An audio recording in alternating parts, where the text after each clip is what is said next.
Giving your bench those work. All right, we'll call this meeting to order. Let's say no, you should, take roll. Mrs. Leskowicz, Here. Mrs. Butler here, Mrs. Donahue here, Mr. B, Here. Mrs. Kiplinger. Here. Yay! You get an extra. I have to like think about it, otherwise I say it wrong. All right, like allegiance. Pledge allegiance to the flag of the United States of America and to the republic for which it stands, one nation, under God, indivisible, with liberty and justice for all. All right, the next thing on our agenda is the approval of the agenda for tonight's meeting. Is there any?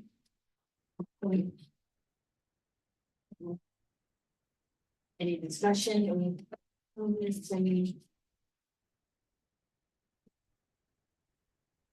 you want added? Agenda. So if we could just maybe add under discussion, communication protocol, What number is that on? 11, I guess, would be good.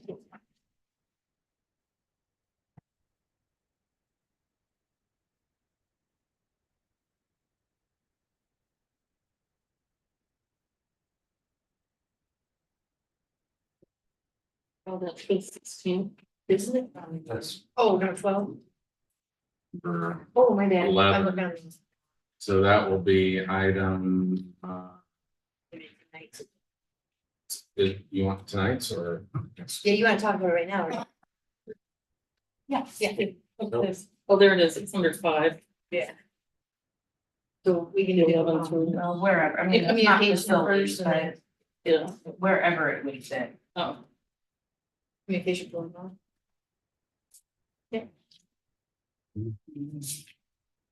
Just stop me if I run over, but I wrote it down. Is there anything else? Then can I have a motion to approve tonight's agenda with adding the communication protocol to the discussion? I'll make a motion to approve with the amendment. Second.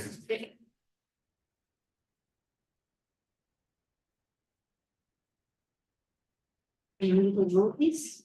Mrs. Butler, Yeah. Mrs. Donahue, Yes. Mr. B, Yes. Mrs. Kiplinger, Yes. Mrs. Leskowicz. Yes.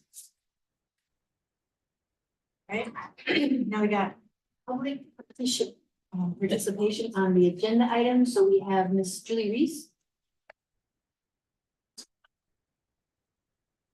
Good evening, board. Hello. you wiped it out. I did.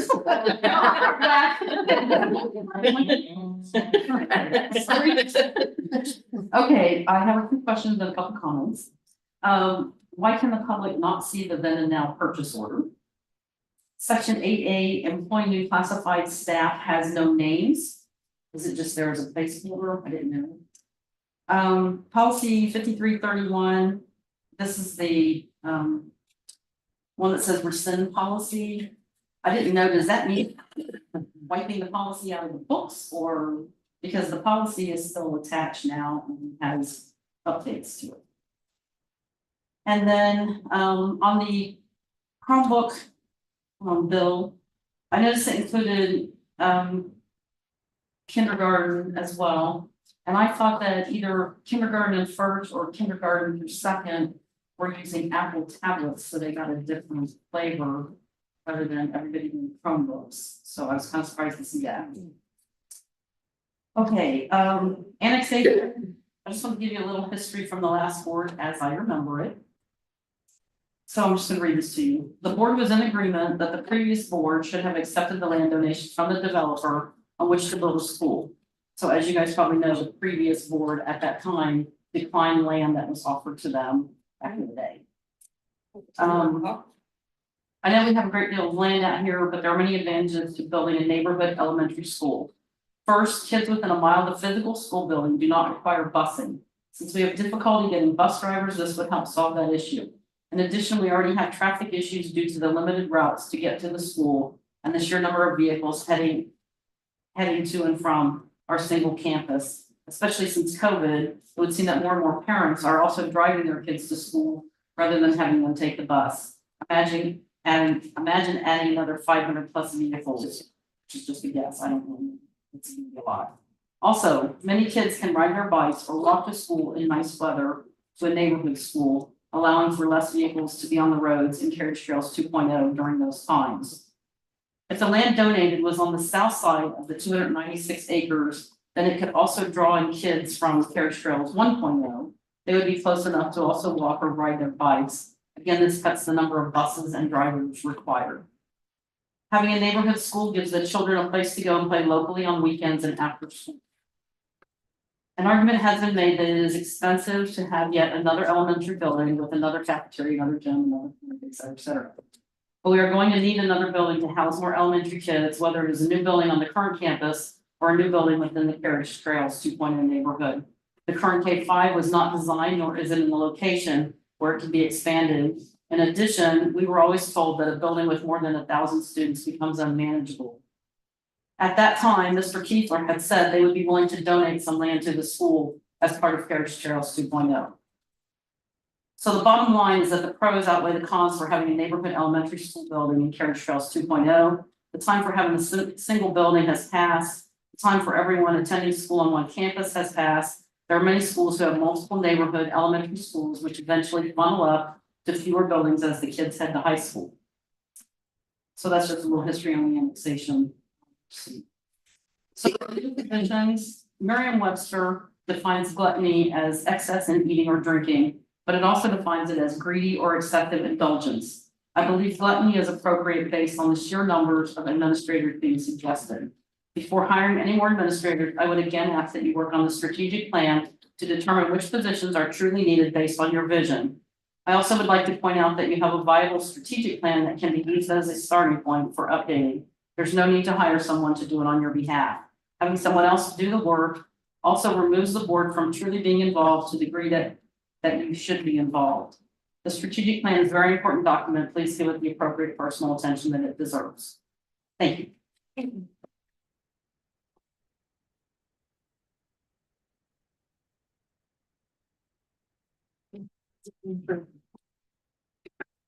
The agenda.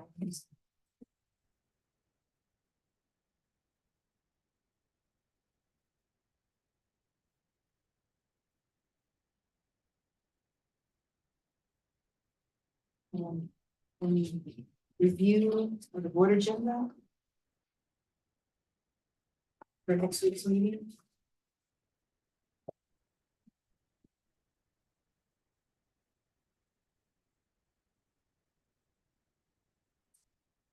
Special presentations? Did you wanna say anything about that? Mr. Crispin? I'm sorry, Jackie, can you speak up a little bit? Oh, I'm sorry. Sorry, I just couldn't hear you. Yeah, so next on the agenda, the next week's agenda.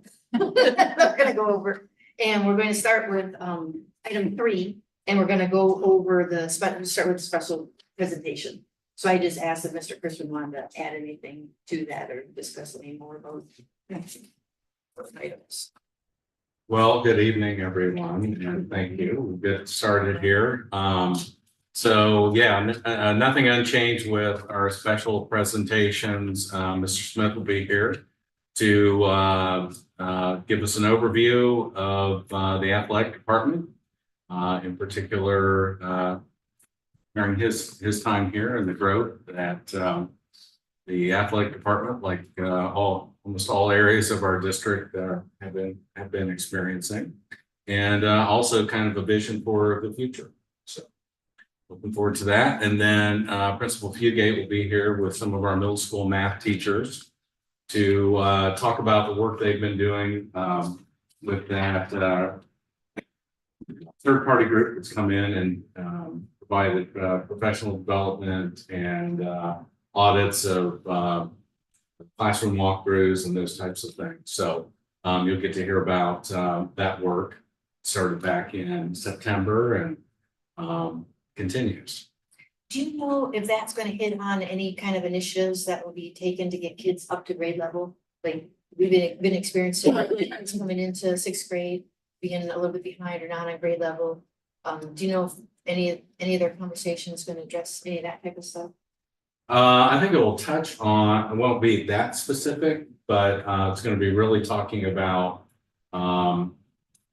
this group came in September, visited classrooms, talked to teachers, looked at lesson plans, and basically did an audit to find out where you're at. And then provided that, gave that feedback along with worked with the team of teachers for how to improve some of those areas. And then there was a post for next evaluation, if you will, next audit was done, I think, beginning of March, and then you'll get to see the results. So will it get into what are we doing with the kids that are coming out of the elementary in the bottom quintile and numbers, whatever, not that specific, but we'll be talking about work we're doing in-house in the middle school, to make sure we're doing all we can do to move the kids from where they're coming in at where they know. Oh, okay, I mean, it's on the same lines. It's kind of there, I didn't wanna, And do you know what? how many? No, which ones? Do you know which math teacher you're on? I do know. Is that group that did the audit, are they from DU or are they from the curriculum? No, they're not from DU, they're affiliated with DU. But he'll be able to share with that grant initiative that was part of it. Okay, It's so, free. That's why we jumped on it, because it was free and our numbers yeah. indicated we needed some help. So Do I you guess have the we'll- name of that organization? Not right offhand, but we'll have it for that. evening. So they're affiliated with DU and not the curriculum itself. Correct. Okay. Yes. Okay.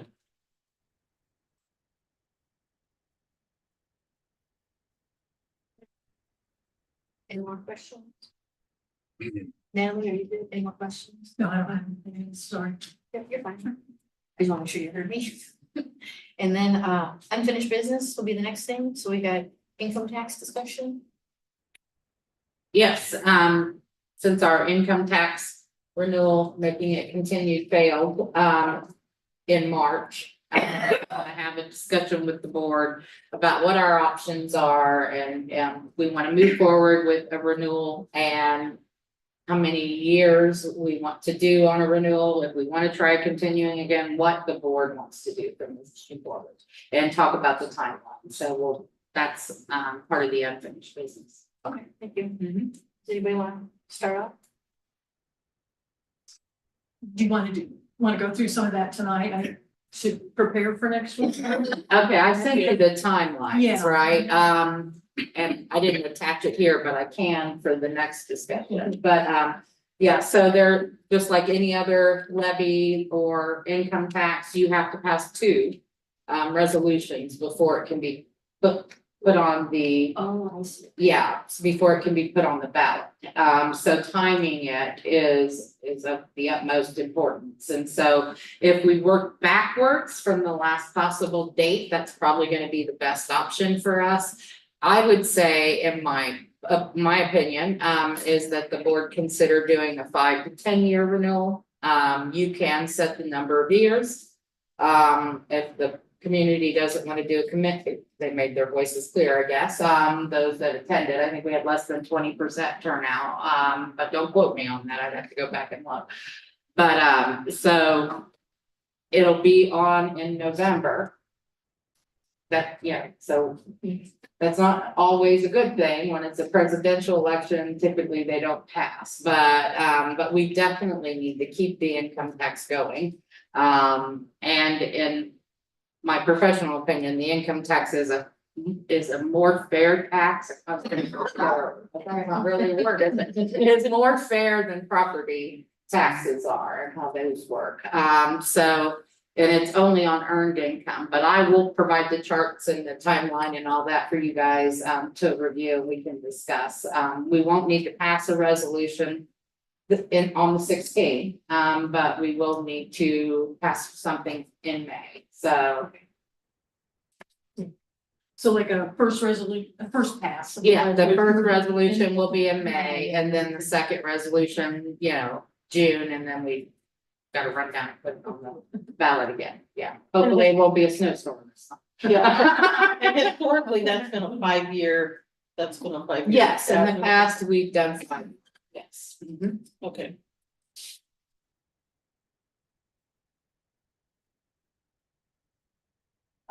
Do you guys wanna think ahead on any kind of discussion that you wanna have next week, or I was thinking maybe like list the pros and the cons. Or, of a 5-year versus a 10, I'm assuming we're probably gonna look at just the renewal. Is that what you guys are thinking? Yeah. Mhm. And then if you're already set on a 5-year, or you wanna discuss a 10-year, do you wanna look at the pros and cons at all of it? Do you wanna look at maybe like the funding requirements, so we know what all that would buy? I mean, stuff that we could have available to discuss often. You wanna have any of that, or? I would kind of feel like. I guess I kind of feel like we need to keep it at 5, just for. Transparency and. Voters to be able to have a voice. I know that's more difficult for saying. For planning purposes, but I think it's important, especially after the continual was rejected. I think it's important that we allow voters to have that choice. Yeah, I think 10's too far myself Yeah. personally, just based off of, you don't wanna continue in. Yeah. That's, 10 years, it's too far out. I, Well, 5 grandfather in the new, start of the new development. Well, it's income tax, it's not Oh, property. true. Yeah. As they move in. Yes. Well, It always captures that, is that yeah, correct? it will, okay.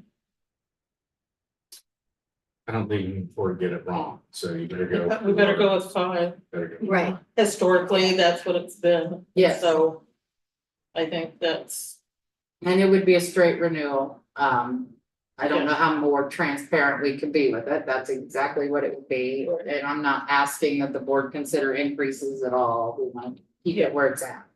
and then you look at impact if it doesn't pass. Sure. yeah. Well, I just think it's like you said before. It's important. If it doesn't Yeah, pass, No, then I agree. what is I not? think that has to be put in. Yeah. Yes. But at least that'll give you some time to Okay. prepare. Sure. And then is it possible to identify, maybe not drill down to the very nitnoid requirements, but overall, what type of requirements this funds? Or maybe you can just capture that in the impact if it's not. Okay. Does it just drop into general? I'm sorry. Does it just drop into? Yeah, general? it just drops into general for your general operating expenditures, but I can do. If it doesn't pass and it looks like we're not gonna have enough money to carry the current staff or get raises or, that we've already promised, then it's something like. We work with the unions and, the superintendent and the treasurer work together to determine. And present to the board what we think those cuts should be. So anything that I present would just say, the impact of this loss would be the equivalent of so and so teachers, this, that kind of thing, right? And it wouldn't necessarily mean that's what we're actually doing, right? Right, It's just, that would be, Right. I think we could come up with a list. Yeah. of, pretty easily. right, Chunks of 10 teachers, various classified positions. Don't leave with athletics. Athletics. Because That's once the academics, It has- yeah. if you use athletics, people immediately identify that as, manipulative, because it's like, oh, we don't want to give up our athletics. Just do straight just give them straight Academic. academic, it's, let them know what. Don't play the bus scene, don't do that Yeah, either. just, I get what you're saying. You never want to be seen walk in after the board threatened something, got turned down and they took it away. Yeah. It's just like, you never want to put yourself in that position.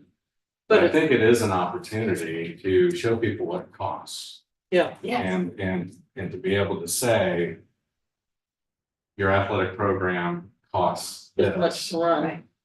They That's what generate it is. this. It's one piece Mhm. and, I think it's important to send a message that everything's on the table. Yeah. When you're cutting 2.1 million, that's a good chunk.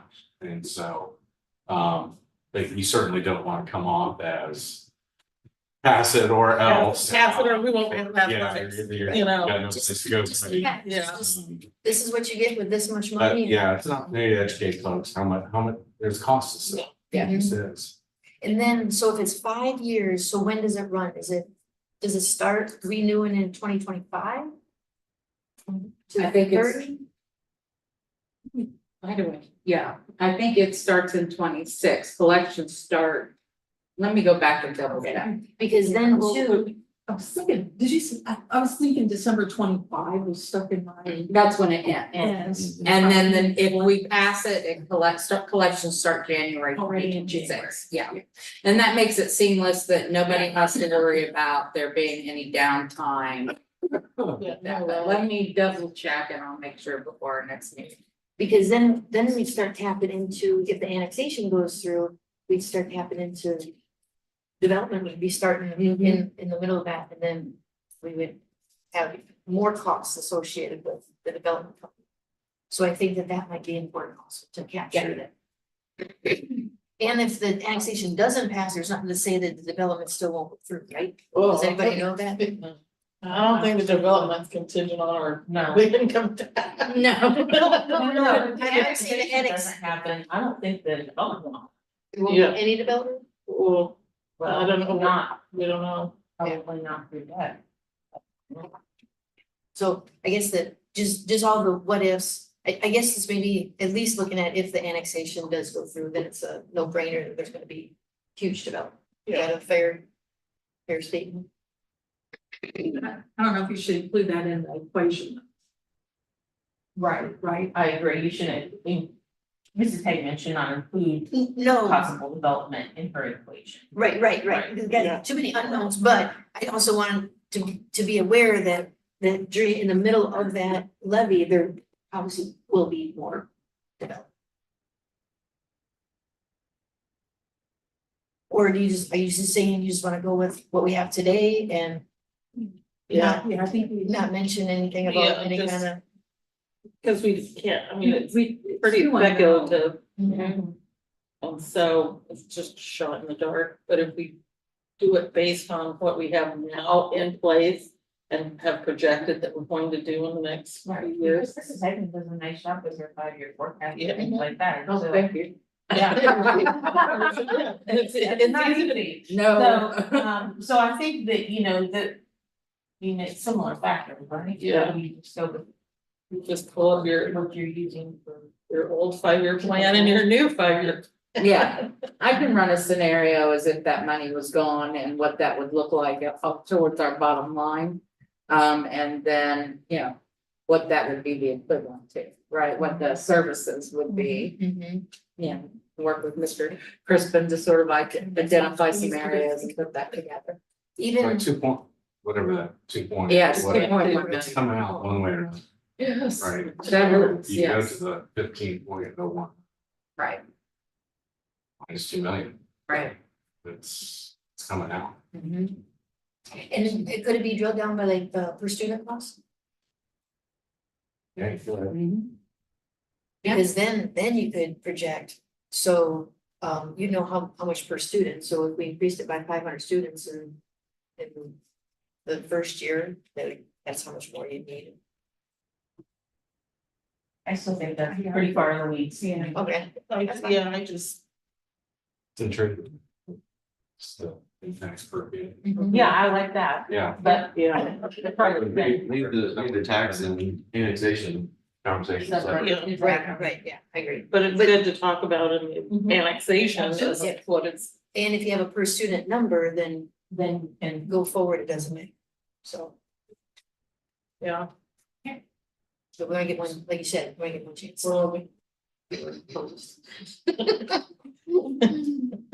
Yeah, I'll.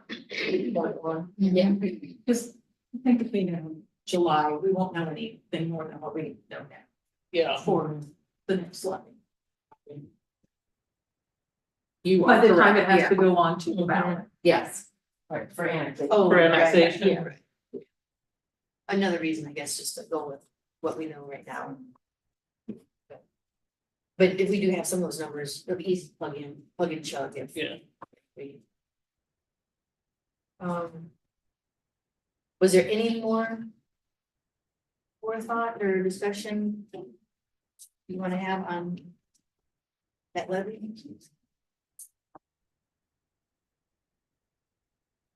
No, okay. Okay. Line, you get it 5 years. Mhm. If there's a concern of less chance of passing during presidential elections, is there any benefit to making it less than 5 years?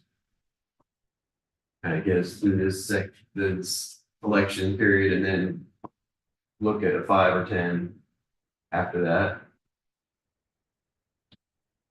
Or do I've never heard of an income tax being less than 5, does not Okay. mean that we can't. I was just curious, because so- obviously, the continuing was not good, so Right. we don't want to go, okay, well, how about 10? Right, Shoot ourselves in the foot, right, but I don't know if anyone looks close enough to be like, oh, 2 years, yeah, that's fine, and it has a better chance of passing than a 5, I just. Curious if it's, and because it's a presidential election, mhm. and that downside of that, if there would be any benefit to considering that, I'm just a thought. I see what you're saying. I think if you went off of the people that were against the continuing, I don't think any of them were against the 5 year. Yeah. I think I they were, agree. I I think agree, they're on. but just the mention levy of itself. presidential and then it just Right. got shut down, I was just wondering. We have March though too, if it would fail, correct? If it fails in November, we have I March. think so, yeah, and that's one of the things I have, our financial attorneys looking at, because it's a whole different set of attorneys to look at what, how many options, where are options, right? So just to double check me, because I'm thinking we got November and then March, but, I want him to confirm that and give me the deadline dates, because they've moved them and changed them so often that I don't want to make a mistake, so, yeah, so he is definitely looking for that for us. Hopefully I'll have that back, and that'll be part of our discussion as well. Could you just do the highlights of, like you said, it's better to do the earned income than the property? Can you kind of show the difference between the two and why it would be more beneficial looking at the earned, or how it's less impactful on all of the residents versus if we went with having relied on property tax? Sure.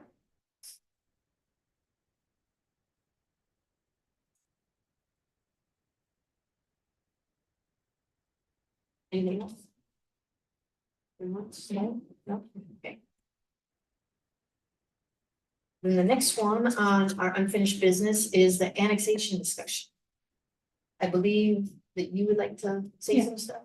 Thank you, Jackie. I did ask to have this, added to the meeting for discussion purposes.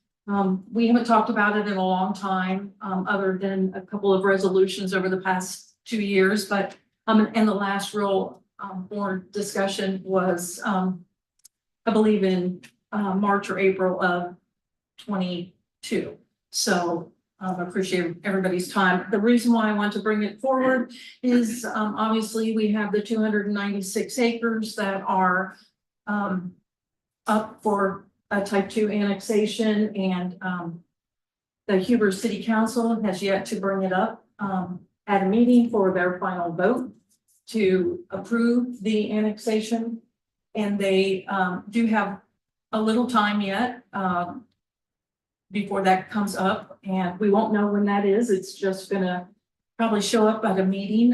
Typically, Huber City Council meets 2 Mondays a week. 2 Mondays a month, I'm sorry, the second and the fourth Monday of each month. And I try to get to at least one of those, and usually if I get a chance, as a community member, I speak against annexation, but the last meeting that I attended was March 26th. And towards the end of the meeting, just for a little history purposes, here at the, excuse me, not March 26th, I apologize. March 25th, I'm sorry. March 25th, that Monday, I'm sorry. Again, I apologize. Yeah, that's right. Okay, sorry. At the end of their meeting, they have a section for city council members' comments or their reports. And council member Nancy Burge spoke that they'd had the city council had a meeting with the school board. And she left it very general. And there were several of us in the community that were in attendance, and several of them had spoken against annexation during the public comment section. So when that comment was brought forward and I was there, I'm thinking, well, I didn't have a meeting with, as a school board member, I didn't attend a meeting. So there were, several of us that looked around at each other, and council member Burge went on to talk about the fact that they met and discussed how much room the school had to expand and how many additional students they could take. And the school board had prepared a presentation for the Huber City Council. And by this time, there were some members who I personally don't know who stood up and said, which school are you talking about? Because it wasn't Bethel Schools. You must have met with Huber City Schools. And there's a little confusion, and there was an acting, the assistant mayor was in, I was going to say, what's the word I want to say, in the mayor's seat for the evening. And so he kind of tried to hush the scuttle down a little bit, and they kind of closed the meeting because it was one of the last comments. But it wasn't until after that several of us approached the city council members who had talked about that. And they did clarify, it was the Huber City School Board that they had spoken with. And several of us tried to explain that Bethel doesn't have the room to expand. And we went into some detail about what it was going to take to actually make that happen. New buildings, what kind of funding's available. A lot of things that they don't know readily at hand because maybe they haven't had that discussion yet. And most certainly not with us that are sitting on the board. And I don't believe that any previous board had any conversations with the Huber City Council members before. So it came up that perhaps we could consider having a meeting with the Huber City Council before too long and kind of go through our position on what it would be to accept, anywhere from 1,200 or 1,000 to 1,200 plus students into our school district within the next couple of years. With the annex, and tell them, at least from a school district perspective, what that would bring and the impact that would have. And so, again, that was about 2 weeks ago. I knew that we might have the opportunity to just talk about that tonight. And I wondered if anybody was interested in taking the time to do that. I thought that we had was maybe we could ask them for specific information that they wanted to see and review. And that way we could come prepared, put a presentation together. But in general, I just wanted to make sure I brought it to the board, get everybody's opinions and thoughts. I know many of us have spoken in the Huber City Council chambers before in opposition to the annexation. I just wanted to see if there was anything this current board wanted to take forward, and see if we could set up a meeting with the Huber City Council I know we're super busy right now, there's a lot going on, but it's definitely worth our time. So that was one thing, and I'm willing to reach out and ask, one thing I wasn't sure of is if they did it in, a public Huber school board meeting, or if it was an executive session. I don't know how they did that with the school exactly, so I would want to find that out. Or if anybody has any ideas how we would want to do that, if we do want to do it. Would we want to go and get questions? I'm willing to do the legwork, and dig into it a little bit more. I just wanted to make sure before I got, or anybody else got down that path, it's something we want to collectively do as part of our. One before I can ask, do you know when the deadline is? Like last time the annexation did go through, they had like till the 25th of January or something like that. Is there a deadline date right now, or is it cannot be set just yet because they haven't done something? It hasn't really been discussed too much, so, I think it was about 6 months last time, 5 or 6 months, so, again, it's probably sooner than later is better, but I'm thinking possibly, I mean, they could bring it forward at any given time. And it'd be to their benefit probably to do that, so, But I mean, has I'm the thinking clock May or started? June. Has the clock started yet? Do you know? Like, is there Yeah. something that has, it has started? So do we know the deadline then? If the clock has started, do we know? There's a clock started, they have not acted yet.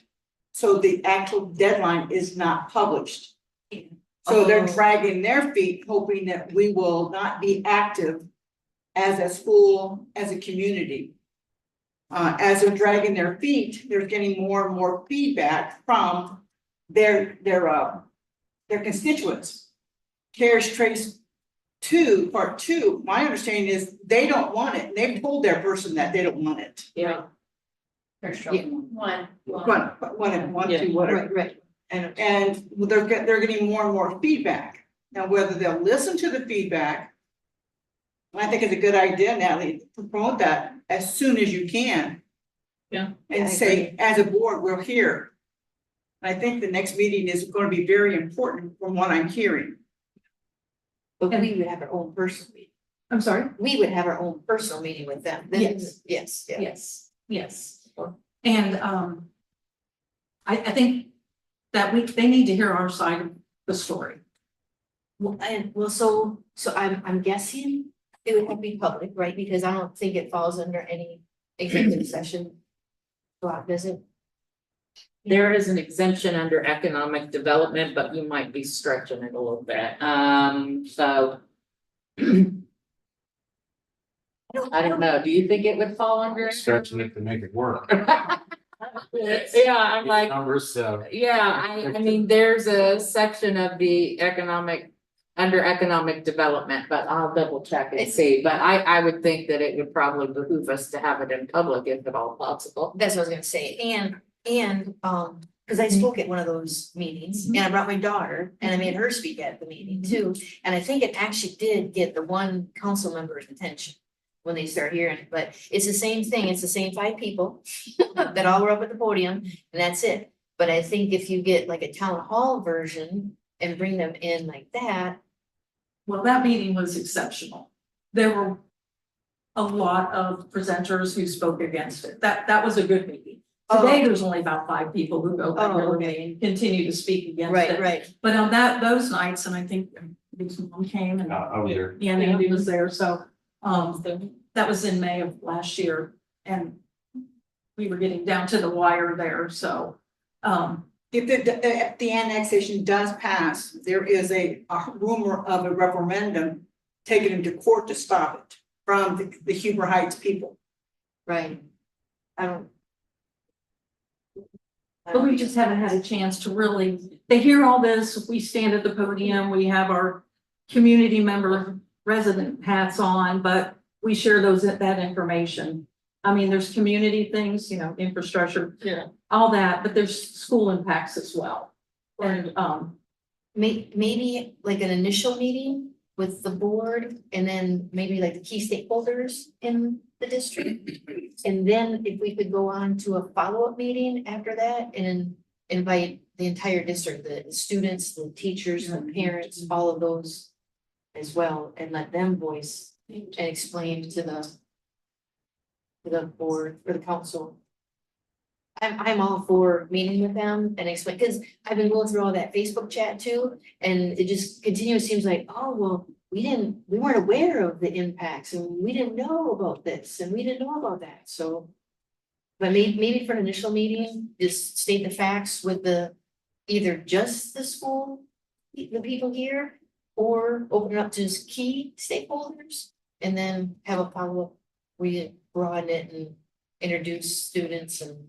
Cause they're all impacted too, I mean, You know, it's such a critical situation. I think that we need to hear everyone come out and clear early in the whole process. Put the brakes on if we can, and come out with. and come out and let Yeah. them know how it's feeling Mhm. right from the start, instead of just giving them feedback, because then I think if they see the people and they hear the concern and they get like official feedback, you know, they hear from the school district that this is what it's gonna do to us, and we can't do it, then our hope is that they'll listen and that they'll stop it before it goes beyond. But I just say, just throw the big artillery at them and start, because you might not get a second chance. That's a good point, and I do think you have to come up with stats first. Yeah. And drive that home, because I think with our data, I think without data, it's just an opinion. And then followed up with the guns ablazing about let leadership, let everybody have their say in how it impacts them, from the students up through the teachers and parents. Because honestly, Huber sees it with one fact. They think we're getting oodles of TIF money, and that's just gonna like Build it open into the school. yeah, It's gonna golden freeze boundaries everything of to- Right. money. And If that's not fairly. the case. Yeah, that's not the case. So maybe have Tina do a presentation and. I was waiting for that shoe to drop. Tina, I will say that Bethel has the best tip agreement I've ever seen in a school district. well, don't tell them that. And well, I just said it publicly, let me take that back. But they were quite generous, they did hold us harmless. Meaning that they matched it dollar for dollar from what I can see. I know we have a meeting coming up to discuss more, but yeah, Which that doesn't necessarily mean that the next agreement would be the same. well, that's what I push for. Yeah, I mean, know. if you do it once, I'm gonna ask you to do it again. But yeah, so. we But can it didn't certainly- take care of everything. I Well, mean, no, because there's always a lag, Yeah. right? the- So there's and always a we're- lag in those taxes coming and the kids get here first. And then the taxes come later, you know, so in the interim, you're scrambling to figure We're- out what to do with them, but the money does come, you know. So yeah, we can certainly look at the pros and cons of that. Because, I'm sorry, the general comment I think that I've heard the most is that, well, you get $4 million a year from us, and that should should take care of everything. So why are you complaining? Well, because it costs 32 million to build a building, that one over there. And Yeah. 3 years. Yeah. So, yeah, I mean, And the 4 million a facility. year is great, but yeah, it's having the space for them, so when it comes, so, yeah. I mean, you guys are having a meeting, That's gonna be the next Sometime. question, yeah. So, I mean, I have given Mrs. Butler my thoughts and opinions on that. Because obviously I feel like the people in this community and people in Carriage Hills One, whatever you wanna call it, are probably gonna fight this. And fight it hard, fight the annexation. Right. And I think that should be what we lead with. We're gonna fight it. We're gonna fight with everything we have. I think you mentioned town hall type, I think that being the first meeting and have them get hit by, All of them, everybody. yeah, everybody that's outspoken on this Mhm, and be like, oh, okay. mhm. That's everybody. And I do remember You might remember, maybe, the Church Trail 1.0, when we had the big town hall. And everybody filled half of the gym on the home bleacher side. That was pretty. It was pretty, it was, That was interesting. That was, oh, yeah. yeah, that was pretty intense. Yeah. People kind of slinking away. Sites of them, you know. So we're in agreement that we wanna meet with the Human Rights Council. We're in agreement that we wanna do it in a town hall style fashion with everybody involved. So do you think that it would behoove us to have some sort of planning meeting, planning committee type of thing to prepare for that meeting? I think we should invite trustees as well, Yeah, it'll be the, but I mean.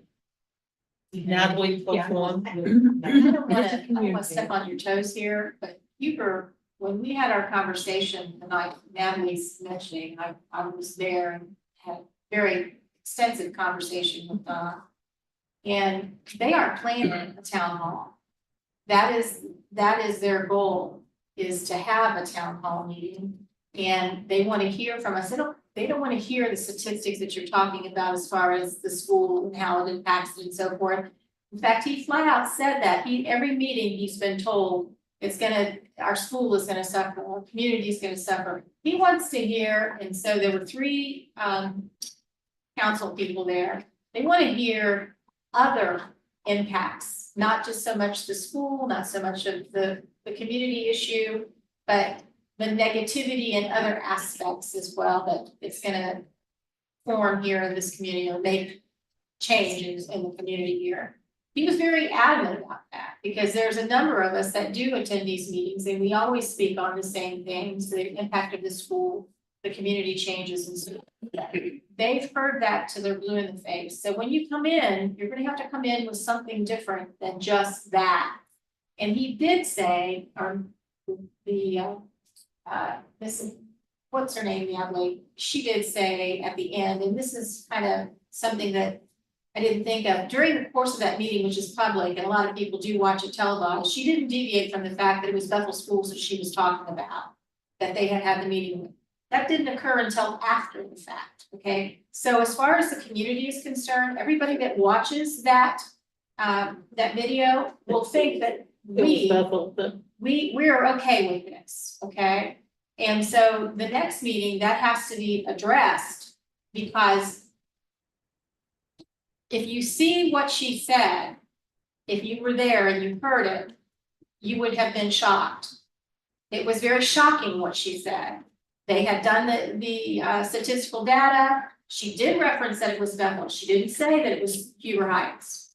And it was led out of that meeting to be that the meeting occurred with Bethel Township.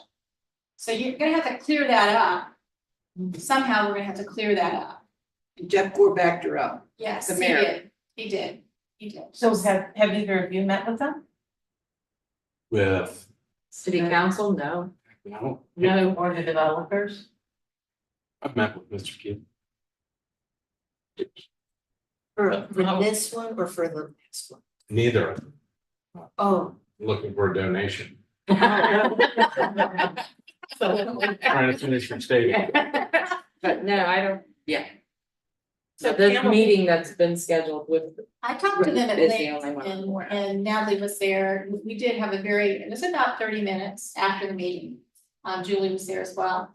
But the gist of it was, we're gonna have to come in with something more than just, it's gonna overrun the school. We have to have the numbers of exactly, if we're talking money, we need to have the dollar numbers. So we go in there and say, hey, it's gonna cost us XYZ to build a new school. Are you gonna donate the ground? Just as I heard, can we build it in your neighborhood over here? Who's gonna give us the ground for that? Those are the things that we probably should be focusing on, I think. In my opinion, what happened in that meeting at the end, if I were just an outsider looking in and I watched that video of that board meeting, I just come away with, Bethel's okay with it, let it go, let's go right on ahead and do what we need to do. And that's how I would have thought if I were just a regular Beaver Heights citizen, and I know that's not the case. And I did ask Natalie, about the letter that you all sent, and she did confirm that the board had gotten that letter, but not one of those people acknowledged that they had received your letter. Not one of the 5 that were there said that they had ever had a conversation with any one of you or received a letter stating that you had an objection to this. So when you don't object, and it's not a public objection, it means absolutely nothing. Right. Resolution. Oh, But so for us to object, we have to do it as a board, so how are we? I don't Resolution. know how you're gonna do that, other than the town hall, Don, the councilman said that they had thought about doing a town hall where everybody could speak and they would have a moderator and so forth. And there were 3 of those council members there at the time we were talking, so they were the ones who suggested that. We didn't suggest that. It was their idea. So now you're talking about doing the same thing. Perhaps since that was discussed, you have an open door now to approach it from the standpoint of let's collectively do the town hall and have all of our constituents come in and say yay or nay or what our concerns are. And then you can share together collectively, the commission or the county councilman or the Huber Heights Council. You're not gonna get anywhere with the Huber Heights school district because they are on board with this. They say, and all 3 council members said, that they have the capability of taking the kids if we don't want them. They made that very clear. There's no qualms about that. They can take them. They have the ability to house them, that they're not busting at the seams. It's not a big deal to them. So when you hear that, you kind of think, okay, well, if it's not a big deal to take them, then why wouldn't you take them? Well, they won't take them because if they take them, they want what you already have. So you'll lose Carriage Hill 1 as well. So, I mean, it's a thin line here that you have to not jump over and come back from, but that town hall would certainly open the door for the public then to see, yes, we don't want them, or yes, we do want them. Yes, we can take them and handle all of them, or no, we can't. Because your board would be here and their city council would be there. And they already have the data. You can public records that data. That data is there from their school board. He said it. So do we know for a fact, because I keep hearing that, oh, no, we can't move district lines. They are what they are. So even though if Hubert says, yeah, we'll take them, that doesn't really matter, right? If they won't move the line. So do we know that is a true fact, or is that just people saying that because that's what they? I can only tell you what those 3 council members said in that meeting where we all stood around and talked. And it wasn't really a meeting, it was just people standing around after their meeting, talking about how can we make everybody see that this is a good thing? Because he did say that most of his constituents in Carriage Hill 1 were not in favor of this. They were not, and he was having a very difficult time. Whereas the other 2, Natalie, what's the woman's name? And then the other gentleman who got up and left, I can't think of her name, Mrs. Bates or what was that her name, Bailey? Nancy. Yeah, she said very little about that. And then the other council member that was there, he didn't say one word about Don it, Webb. so, yeah. So, but Don was very, very forthcoming with it, and he has been catching a lot of flack, and one of the people who actually stood up in the meeting and called him out on that particular issue when Mrs. Nancy said that about the school was one of his constituents. So, and they have had an issue going back and forth. So, I would think that you would be able to certainly approach the council with the, look, we think maybe we could do a town hall together. We could share our information about how it's going to impact us so that your constituents can see. And then you can also share why you think it's a better thing, I don't know if that's going to work or it isn't going to work, but they seemed receptive to it. Those 3 individuals seemed receptive to it, so. So does everybody agree or have any ideas about if we would maybe have some sort of planning meeting and meet with you guys and and talk through this and come up with a game plan. Especially, I like the idea of combining with Huber, but I also fear maybe just the power of the numbers would be say enough. But I always fear that you get the first 15 people that they just talk and just don't really have anything substantial, or they can't really drill down to, you know, a true type of feeling, or if they are just looking for, you know, it affects the sports, it affects our playtime, it affects, even now, we have to rent church space to go play basketball and stuff like that, so. But, maybe if you guys got any thoughts on moving forward, I think we're all in agreement that definitely meet with Huber Council one way or another. Most likely a town hall to get the entire district involved. I don't know if you could just kind of, if they have their town hall and then you show up to speak at their town hall as collectively as a board at that would be something that they would want to do. They did say that they were seriously considering having a town hall. So I would look for that before they make a decision on whether or not they're going to move forward with implementation or not. And I haven't seen anything about, there's been nothing mentioned about the vote for it yet. And I haven't had any contact, and I'm liaison with that, so I don't know whether they're just really trying to run the clock out, or if it's more than that, they really are trying to feel their people out. I don't know, I'm not experienced with that, I'm only 90 days in, so. Does anybody have any contacts with anyone on the people council? Okay, so maybe one of you guys can. Yeah. Reach out. Maybe take the lead on it and then come up with something, on the game plan. and then- I've had a couple of conversations. And Huber was supposed to have a regular meeting last night, but we were all poised to go, but it was not officially on their meeting calendar, so there is one tomorrow night. It's a workshop session. I didn't see anything specific towards annexation, but it could come up as one of their other items of discussion, of course. And I looked ahead and I did not see, I mean, I looked out through June or whatever. I didn't see anything No, listed it's for a not. town hall either. No, it's not there. It's not there. The only thing they did last time was hire that attorney and the new legal counsel, but you know, I mean, it can come up at any minute. You're absolutely right. And it could just be an added item to the agenda, so. That's what makes me nervous if we don't do this.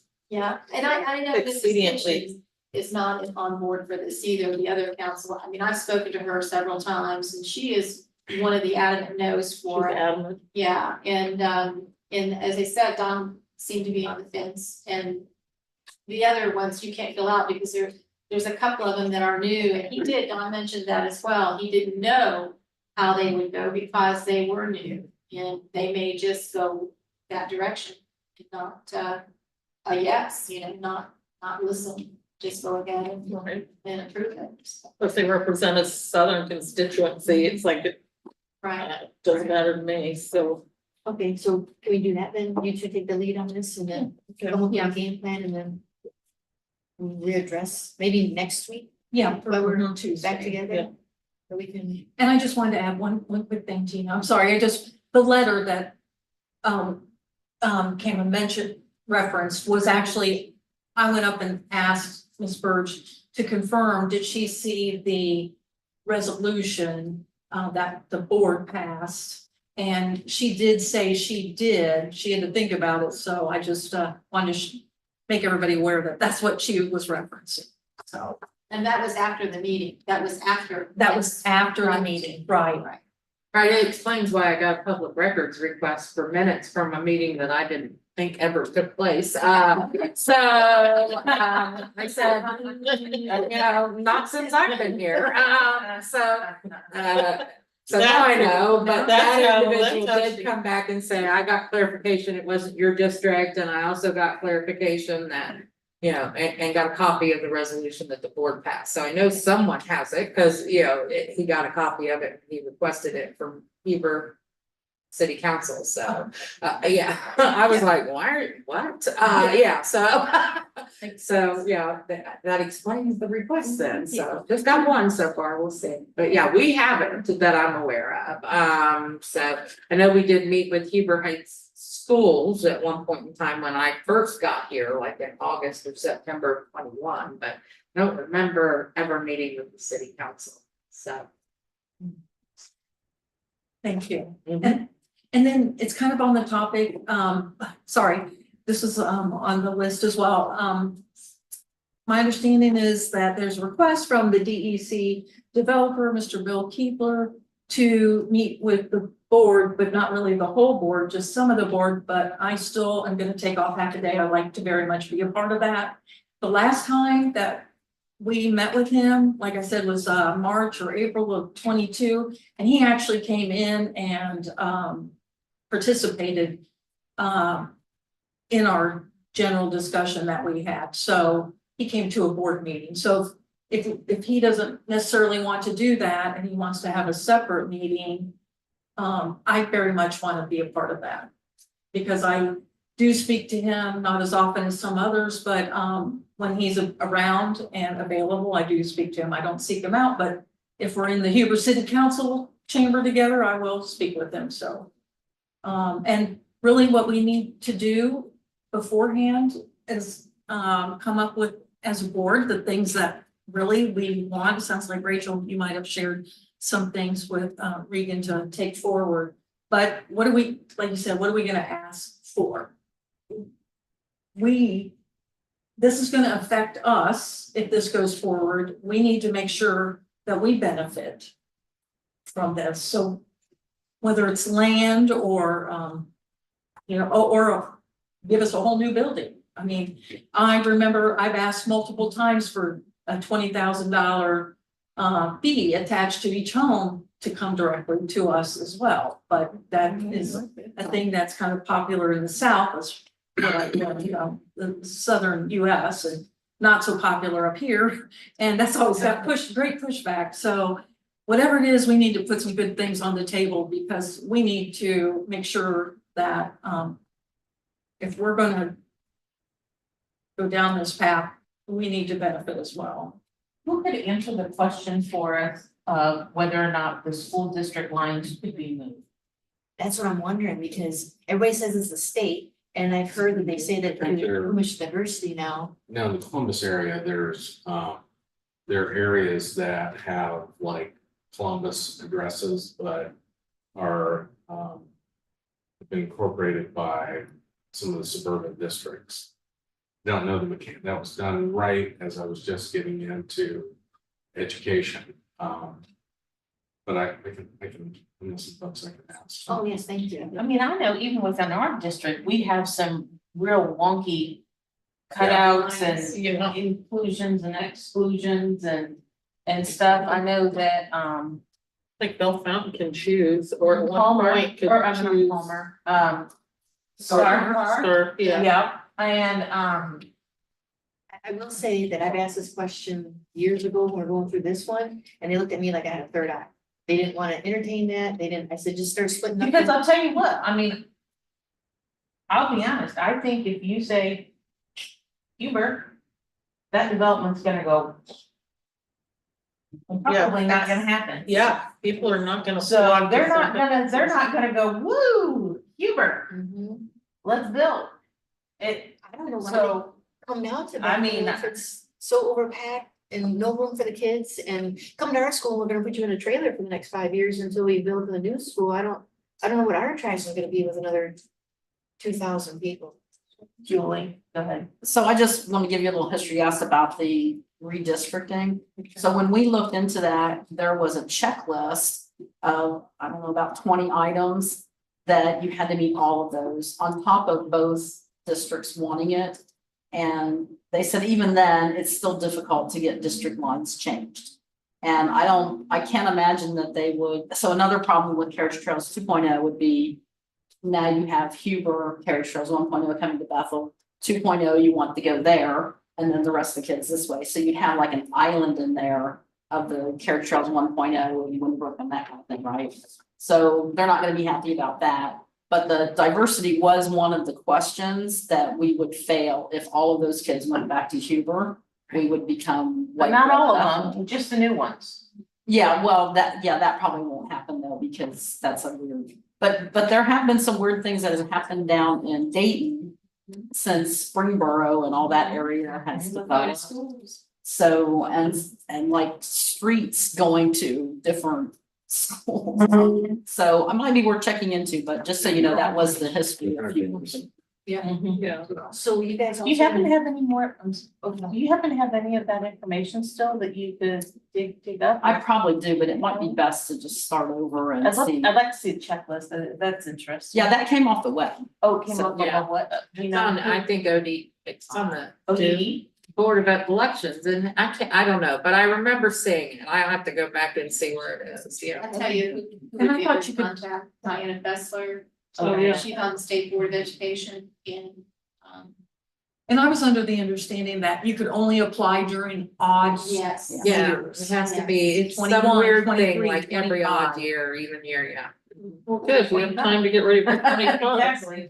Well, maybe you guys take the lead on a meeting and figure that out and have that for next meeting, and then you work with Mr. Crispin and take the lead on redistricting and. I'll reach out to Diana Fessler and see, if she has some information on that.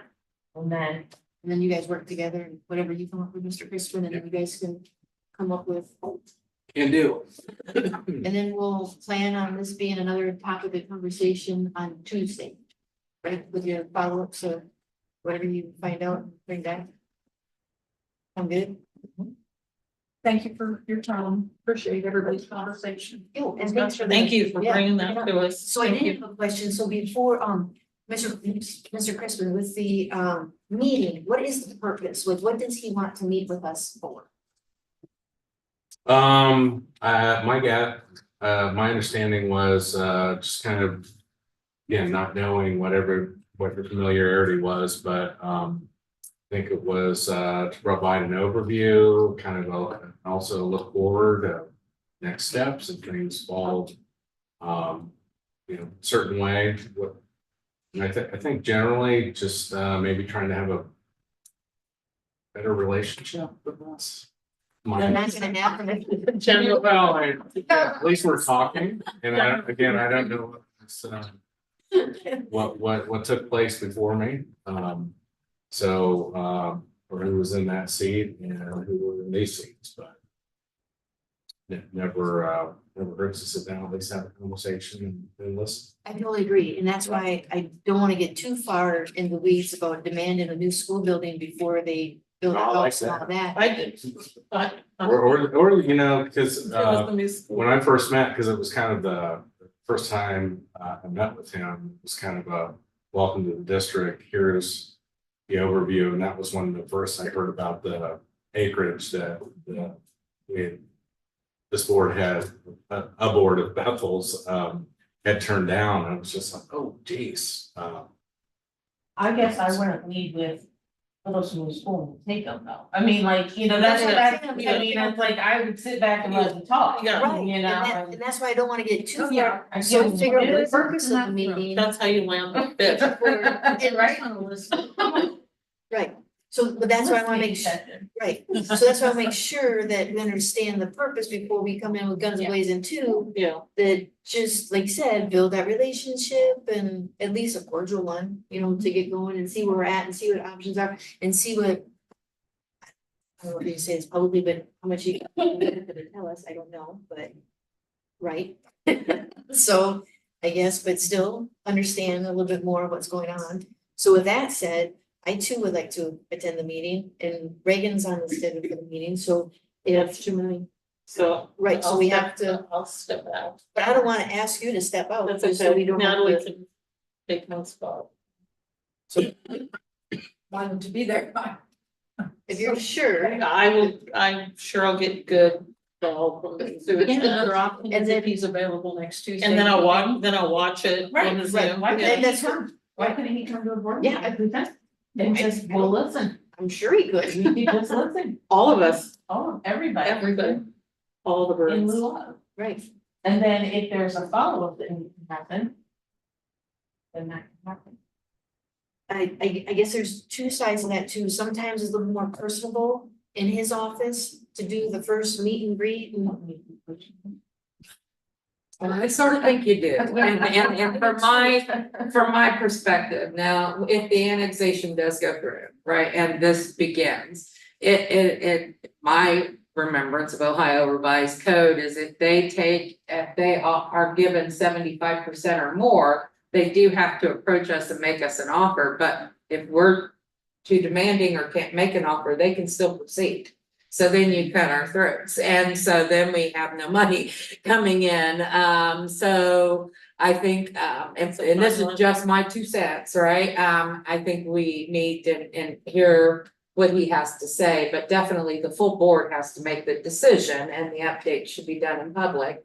But, yeah, I don't want to run him away, because if the annexation does go through, there is some negotiations that need to happen in order to maintain what I think is a really good deal that we got the last time, even though we didn't get the land, but that was the board's decision, previous to me and previous to the last board, if I understand correctly, so.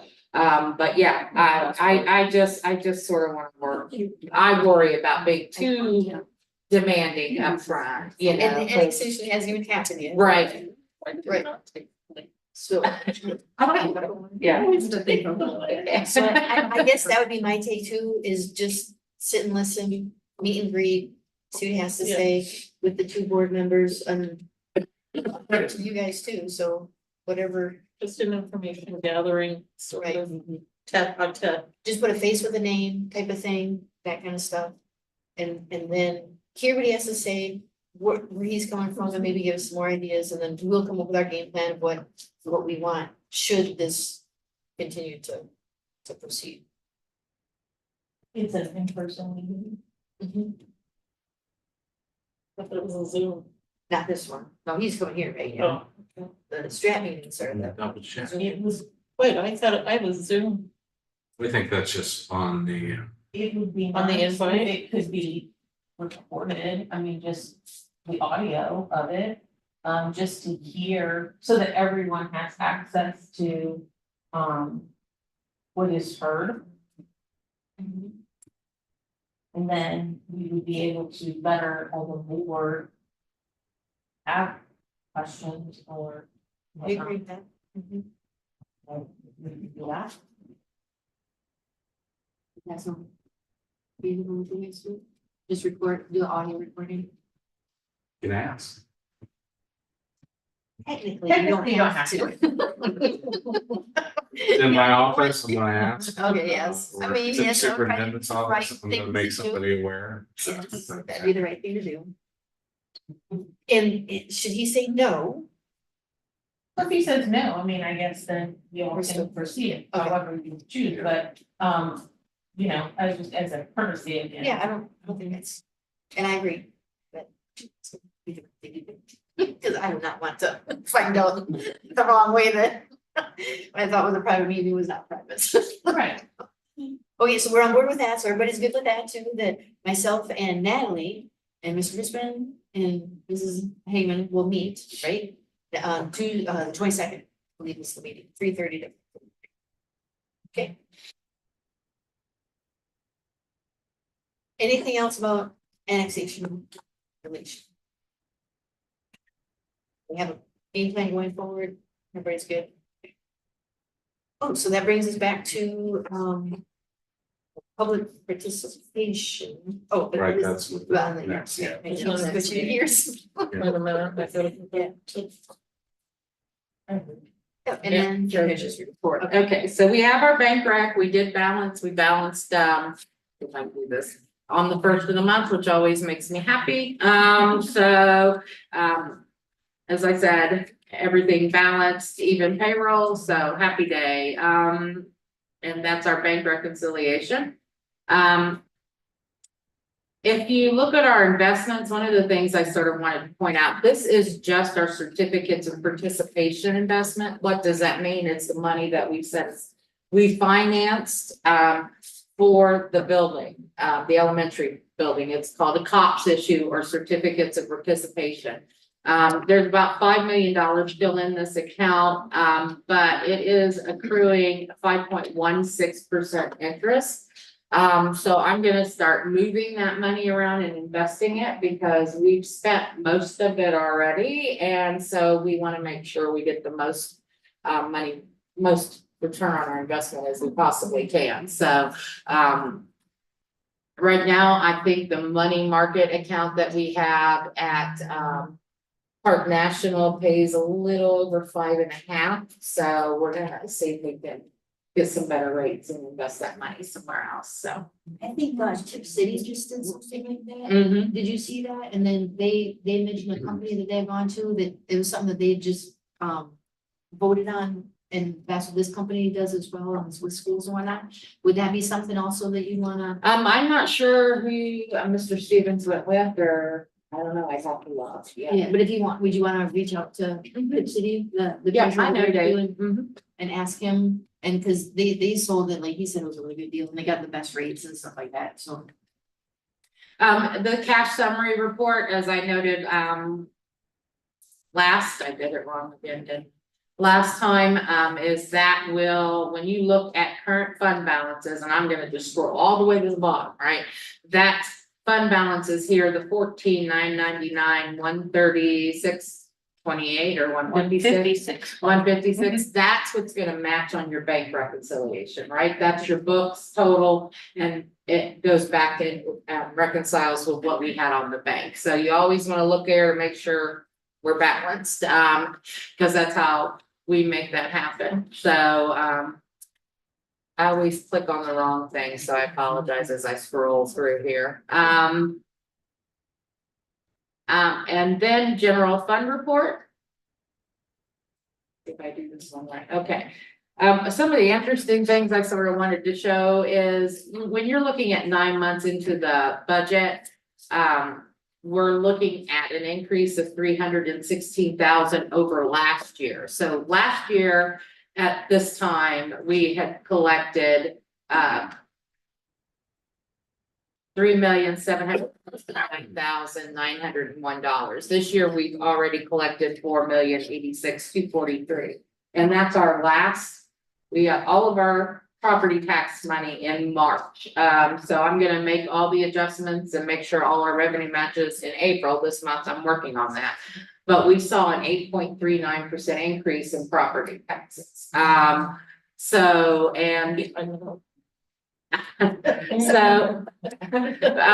that's good for me, good for the district, probably not good for homeowners. So income taxes actually went down by 31,000 based on what we got last year. So that's pretty much how this report works out. When you look at other receipts and totals, that sort of includes our TIP revenues. And if you can see here, we're looking at, almost, it says $602,000 increase, but I think we're about 496,000 of that was due to an increase in your TIP revenues for this year. So when you look at the total GL effect and where we're at from 22 to 23, we have collected 3.4 million more this year than we collected last year. And we've only spent 109,580 more than we did last year. So if we continue on this pace, we're going to add approximately $3 million to our bottom line for our carryover, right? So that is important to note. Now that sounds like a lot of money, and it is a lot of money. But as we move forward, not knowing how the Fair Funding Act is going to go and things of that nature, I think it's important that we keep a close eye out on that. About the local schools, our totals, it's just the same report that is the general fund report, just on a bar graph, right? So you can see ODE's really shot up, or I haven't changed it to DEW, but we all know. So final real estate numbers in, we're up 8.39%. Public utilities up 10.29. So we've received over $344,000 more. Huber TIF payments up almost 500,000. I think it's like 496,000 and some change. But ODE is up 216%, and that's all due to the fair school funding plan. But I love the fact that it sounds really big, right? 216, but it's actually $40,000. Yeah, I We'll just. take it. But overall, our revenues are up 22.82%. So that's good for us. And then here's our expenses snapshot. It's again mirroring that general fund report that we have, puts it in a bar graph for those of us that are visual. You need to see it that way. Salary and benefits, we're seeing an increase over the last 8 months of 775,000.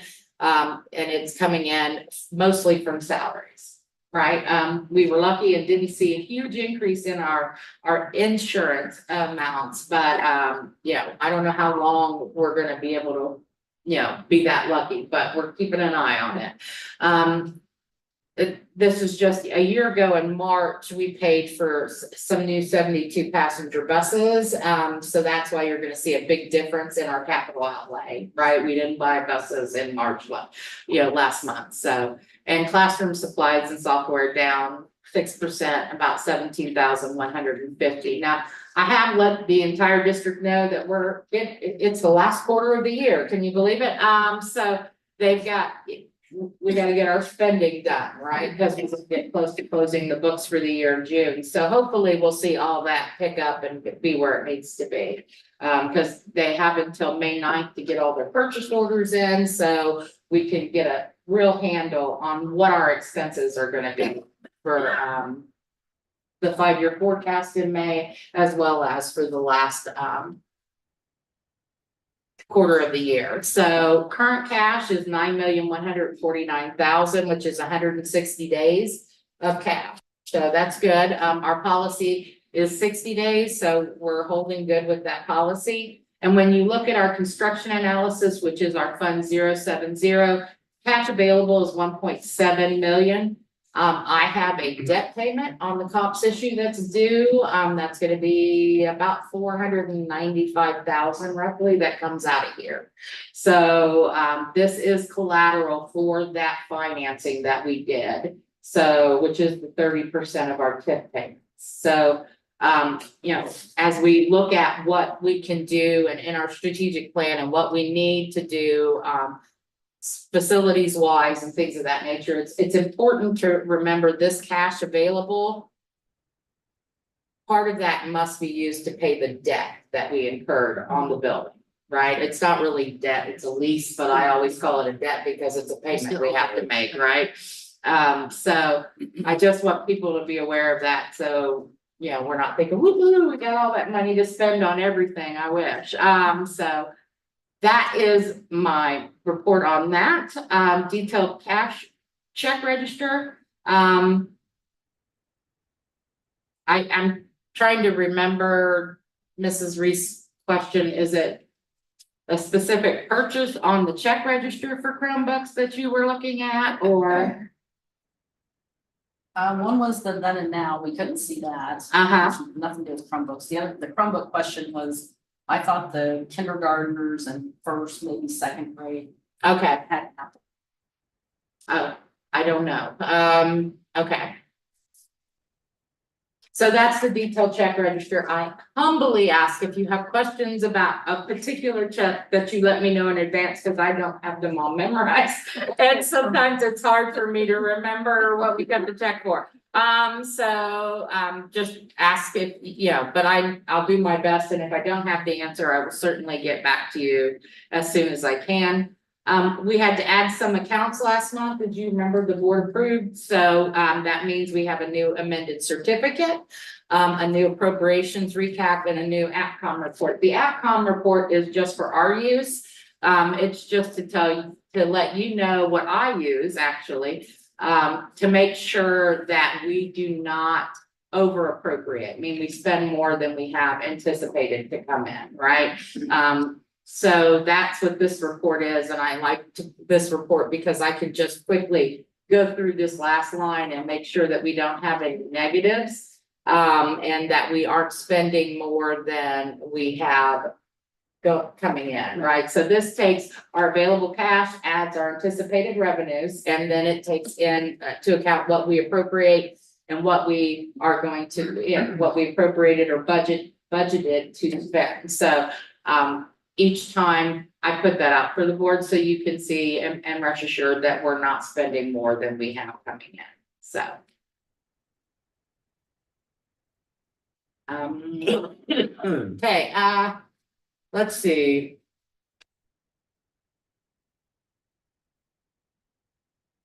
So you can't see that? No, she couldn't see the then and now. No. Oh, the then and now is a report for the board. I can put it out there, but the PO's there. This is a certificate of availability that exceeds my authority. You guys heard me say this a lot. I can only approve 3,000 according to Ohio Revised Code and board policy. This is a purchase of 6195. The PO is dated 3/18, and the invoice is dated March 6th, but if you look down here, the services were provided in November, so. Yeah, it's past due and I'd like to get it paid, but I need your approval to do so. So I had a question on this, because the kids buy their own yearbook, so what is this expense for? They put the yearbook together for us, so that's my understanding, yeah. Print it, Oh. put all the pictures in, do all that wonderful stuff, yeah. And then when the kids buy it, they're just buying the finished product. Yes. So we're paying for the service, they're paying for the product, Correct. basically? Okay, Mhm. gotcha. Okay, so. You can't see this. That's what you're talking about, Right. yes, okay. I just wondered why. It's a report for the board. I don't have a problem moving it if the board wants me to. I don't think I can open it here, but what it is I have started tracking all of our then and nows, meaning what department is responsible for all the then and nows that we're getting, what building, things of that nature. We have a lot, and it was a verbal item on our last audit, which is 22. And so they said you've got a lot of then and nows, which is, an issue that you need to address. And I've been tracking them, and we're at 105 so far. And that's at the end of March, which for a district this size is excessive. So we've been updating administration. We've been talking about it. Mr. Crispin's been putting it in his updates, and hopefully that will get cleaned up a little bit. But I want to be able to show the auditors that we're making our administration and our overall the district aware that you can't just go out and buy things. You need to get your POs in place before you buy. And this isn't the first district I've come into that had over 100. And I've been successful in the past, getting those numbers down. So we're gonna start working on that. And I just wanted to share the report that we share with the administrators, but I can move that up to public. Yeah. So this is basically saying that someone has gone out and made a purchase of some sort Mhm. before they have gotten a PO for it. Or really approval, right? Correct, yes. Any approval? Any approval. According to the auditors, right, the auditors state you don't have approval until you have a purchase order, right? Because the Signed by purchase you, order, right? the purchase orders are signed by the superintendent and by me. So we do that now in SCView, which is software, because it used to be all paper when I first walked in the door. That was scary. So we can get you a PO within 24 hours, in some cases less time than that, because it'll, you put in your request to your secretary, the secretary enters the requisition, it goes to the principal, he or she reviews it, says, yeah, it's okay. Then it goes up to Mr. Crispin to approve. Once he approves it, then I take a look, make sure all the accounting is correct and it's not something too crazy that I have to ask questions about. Then you get your PO. It's emailed to you. It's emailed to your vendor. It's all taken care of. So old school, when you bring up the paper, it'll often take a week, sometimes 2 weeks to get a purchase order. So now getting everybody used to the fact that we can get them out in 24 hours and you need to get approval. So the auditor of state's office and auditors always say approval is the purchase order. You can't go over that purchase order. In some cases, a then and now is you got a purchase order for 500 and you spent 505. You spent $5 more than was approved, so you either have to pay it or we're gonna make it a then and now. So yeah, yes, to answer your question. So then and now is actually like a financial term? Yes. The state Mhm. uses? Yes. And Yes. how many, I know you put the number in there, I can't remember now Mhm. what it was, because it was a 105. lot, but Yeah. it was a lot that were just a little bit over. Yeah, some are just a little bit over, some are, you know, A lot. a lot over, Right. yeah. So you don't feel good about that 105? I don't feel good for, I mean, I was at Miamisburg prior to being at Bethel, Miamisburg, we got it down to less than 50 a year. And that's a bigger district. And so before Miamisburg, I was in Adams County. And our biggest problem in Adams County was we covered 439 square miles, so it was hard to come, to get to, it took half an hour to go from one point to another building sometimes, right? So we got ours down to 45 or less, so I'm pretty proud of that, so we're gonna try and work on that here as well, so. Yeah, So is it that's like an audit trigger. It is very much an audit trigger, We had a yes. whole big staff meeting. And is it like a- We haven't had a whole big staff meeting, but it's, so, but it is something that, I'm proud to say, Mr. Crispin and I have been working together to make sure that that gets out and people are aware, so. So is it like a discipline thing too? Like, do they purposely say, I don't wanna wait and I'm just gonna go and do it? Or you don't wanna? Well, I mean, the wait time is minimal now, Now, but yeah, But to get these numbers, cause I gotta put up on here, but to get to those numbers in the past, it was because, was it purposely because people just didn't wanna wait and they just went and did it them? took it yeah, on I'm not themselves? I'm not sure, I really can't answer that. It might be, I know it took longer when you're doing it in paper, right, it takes longer, and on some of the excuses I've heard, and not excuses, some of the explanations that I've heard in the past is that it takes 2 weeks to get a PO and I needed it tomorrow, or, things of that nature, and I always like to say your lack of planning is not my emergency, right? But we try to make sure we get it out in a 24 to 48 hour period. I know Mr. Crispin was out sick and he still approved his requisitions that were in there. When I'm not sick, I try to go ahead and create the PO and do the approval, because it is available to us, 24 hours a day, 7 days a week. So, and we try to get them approved and out the door as quickly as we can, but I can certainly move that into public. So I'm just thinking, like, from a policy perspective, is this something that we need? We have a policy. Oh, and they just, Yeah. We have a policy. We've reminded them of the policy. I will say publicly, the policy does say that if you make a purchase without prior approval, that you could be held personally liable for the amount. I have not done that yet. So I'm tracking it and hopefully we can fix that so that doesn't happen. well, maybe get through the electronic process now. Yeah. Things will Mhm. iron So, but themselves I think we're doing better, out. Mhm. but we still have a long ways to go. Yeah. So, and then that's all I So have you're gonna for, keep updating this for us? I can, yes. Yeah, I do every month, so we'll. yeah, just plug these numbers in for us. So I did have a couple of questions. So,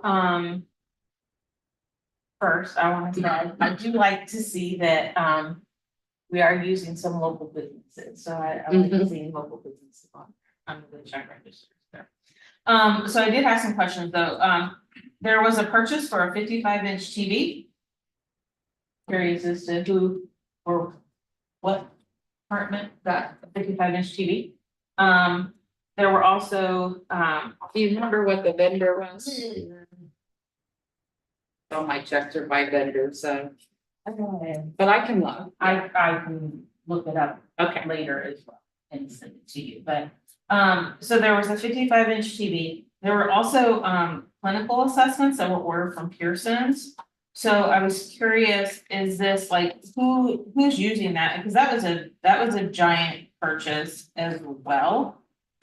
Is this used by our school sites?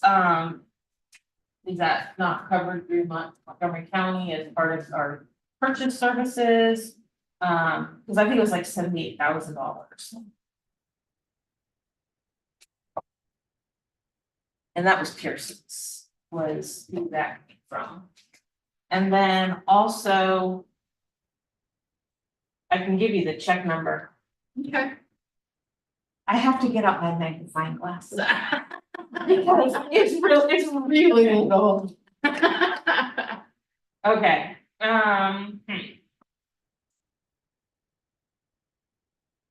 This was a check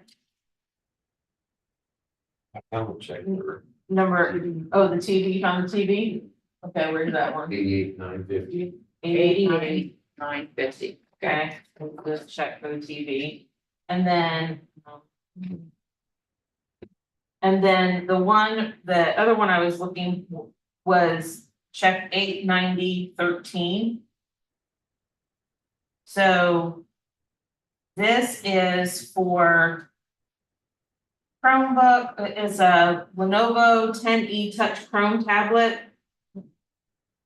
Bump armor. Parted school glass repair.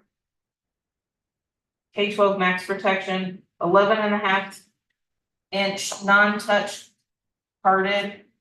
And another repair, but again, the total on this was $21,000. And it said that Lenovo Chrome Touch tablet is $2,500. It's discontinued. My husband found it on eBay for $100. I mean, brand new. So I'm just curious as to like what that is for as well.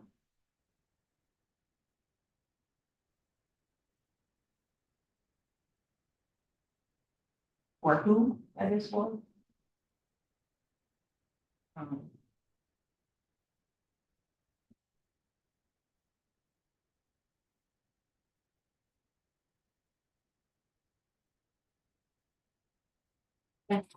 I can look for you and get back to you as quickly as I can. Thank you.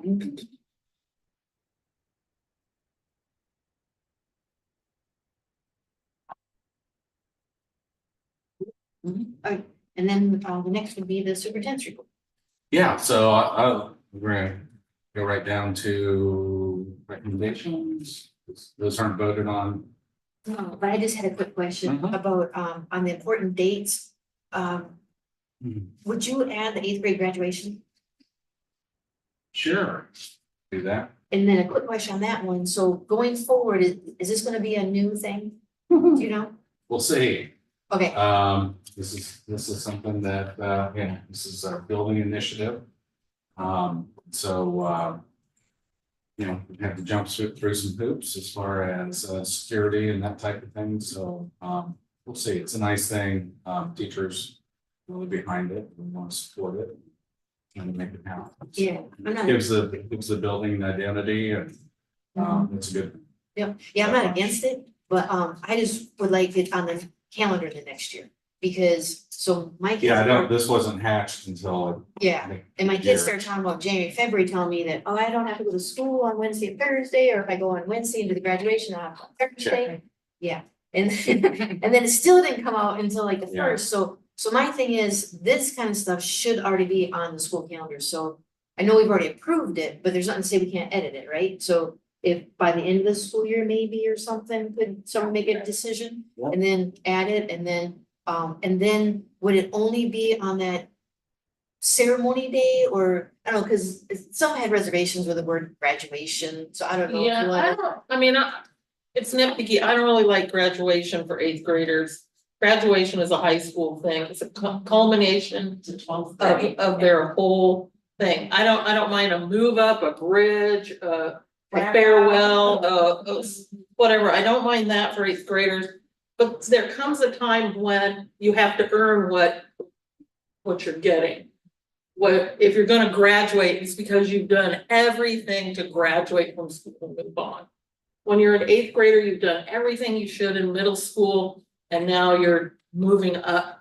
It's a move up or something. I just have a little bit of a problem with the. I agree. With, It waters down. it makes the high school graduation, like, oh, I already did that, you know? And I agree, and I think that way for preschool and Oh, yeah, kindergarten kindergarten and and all the other craziness. Mhm. I feel that way, I mean, honestly, about the middle school play, about, you know, all of these things that we have given to these students that are big, giant, big productions, where it used to be, you know, it used to be a cop out, you know, when you got through fifth grade or whatever it was. You know, they used to do those type of things, but I'm 100% in agreement. I mean, I just see it becoming, so then the fifth graders are gonna want fifth grade graduation because they're going to middle school. Start and stop. And a graduate is a graduate of high school, I think. And it's just, Carry that message back. I'm not against the idea Right. of recognition, Me either. but I wish they could call it something else. Well, for middle school, survival. Yeah. Survival. Survival of the fittest. Yeah. You're a survivor. They don't swim out. The teachers. Yes. The Everybody. ceremony. Still going to graduation. Yeah. And so my understanding is they're going to be done, graduate on Wednesday morning. They'll be done all that day and they don't have to come to school the last day of school. So I would think next year going forward, it would be the last day of school is when they do their walk up survival or whatever. And then that day would be on the calendar as their last day. And then plus two, for parents, it's horrible planning when you throw this on them and if people want like family or whatever they want to do, everybody has their own thing. It's just difficult when they spring this stuff. I commend them for the idea and all that. So. I think that's what we have to be careful of. That's been my biggest concern is can't be graduation, you can't have, Right.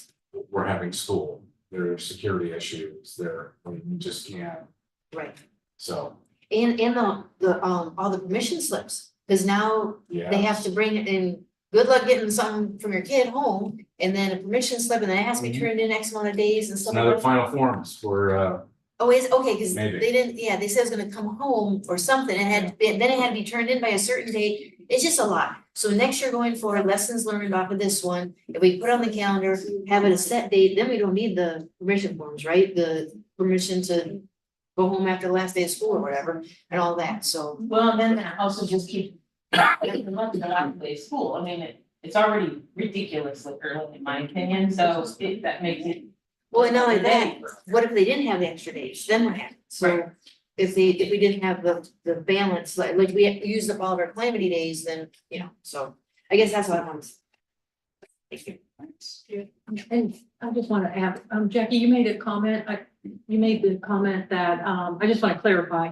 You said we've already approved it. I just want it known that it did not come before the board and the board did not approve The it. calendar, Yeah. we've already approved the Oh, yeah. calendar. Yeah, we Okay. did. We did not approve, no, we. I just want approved- to yeah, Yes, clarify. we approved the calendar, yes, but this is an in-house thing, we wanted to. Yeah. Yeah. Exactly, but I just want, Yes. anybody who may not understand. Right, we approved next year's calendar, and that's already been posted, but there's nothing to say that we can't make the.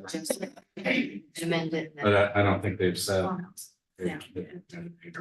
Yeah, so if they can just come up with, See, right, or, yeah, let them, yeah, as long as they, before school starts, it's say. And, Mr. Wine, have you, heard the alumni banquet? Are you tracking that date yourself yet for that? it is on my calendar. It is the 12th, yes. So on Sunday or Saturday? Saturday, it's, Mother's Day weekend, Oh, yeah, May 11th. Yeah, I go on Mr. Lawson. Yeah, not a good weekend. Not a good weekend. Not a cheap date. I'm taking it someone real well. Right. You're gonna love it. Dinner and music, you're gonna love it. My treat. Wear green.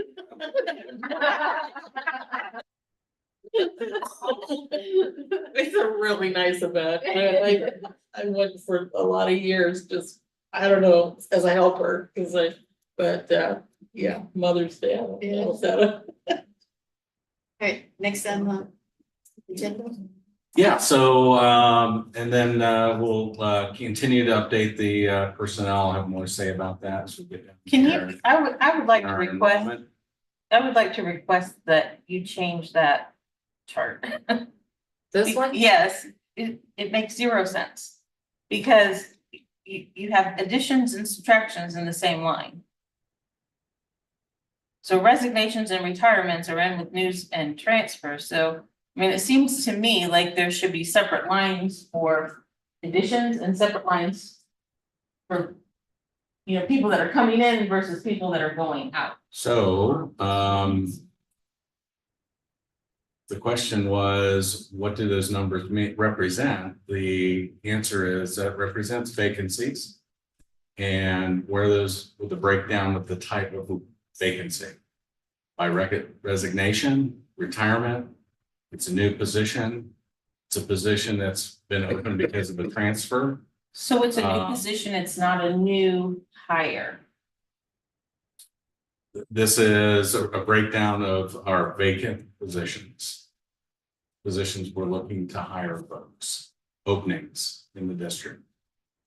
And what precipitated those vacancies. So we can put a header about that, That would but be that's better, when. because that's not how it reads to me. And I think the other chart that you show, I don't know if it's on here or just on ours, I think but you it's a put all the tracker. names and stuff in it. So it's a Yeah. whole, it's a whole big picture, so you can see the name, the person, or see the person, Position. why they, Yeah, why the they left, or tracker. why they came, or who it was in it. I saw that, but okay, well, Yeah, that's never makes just- sense, but now. So folks, I think the question came from, public participations, like, what's the breakdown of all the openings there? That's what that was, so we can put a label on top. And I think it was through all the teachers' leagues, I think that's what prompted it originally. Well, there's a lot of activity the last couple of years, so for sure. But thanks for that question. Classified, no surprise, that is pretty limited because our focus is on our certificated personnel. So we only have one action item that I'm recommending for approval next Tuesday. That's leave without pay. Rolling on to certified personnel. So we have one that we know for sure that we're recommending for hire, Kaylee, folks who's currently a classified employee for us, but she's moving up and or across the aisle to the certificated run. So that is, it's not a transfer, it's an actual, it's a new hire. She's changing classification just for if you're wondering. What I'm hoping to add by next Tuesday is 3 recommendations for the middle school math positions. And so I have those final, they've actually been through 2 rounds of interviews and also taught a sample lesson to our middle school math teachers. So, but I'm a week behind being out. So I see them all Monday. And, but all the reference checks are done, that kind of thing, but still want to see that. Same then with our high school, their interviews start tomorrow for those positions. And I have, again, we're trying to, the fact that we can land math teachers this early, that is, it's a hot commodity out there, math and science. And our current math teachers get a say in it, we get to interact with them teachers and. Yeah. Okay. Yep. And then I've been we had 7 or 8 applicants for the EL supervisor coordinator position. Coordinator, sorry. And so one was internal, and so going to be interviewing that person first and then decided. Next time. So, but I hope to wrap that up next Tuesday. Yeah. So as I get those added again, the mills, really it won't happen until Monday, but I'll learn more, let you know that their resumes and steps and all that stuff has been uploaded and inserted. Okay, then we have the renewals, our one-year contracts, our continuing contracts, and administrative for our EMIS coordinator. Contract extension.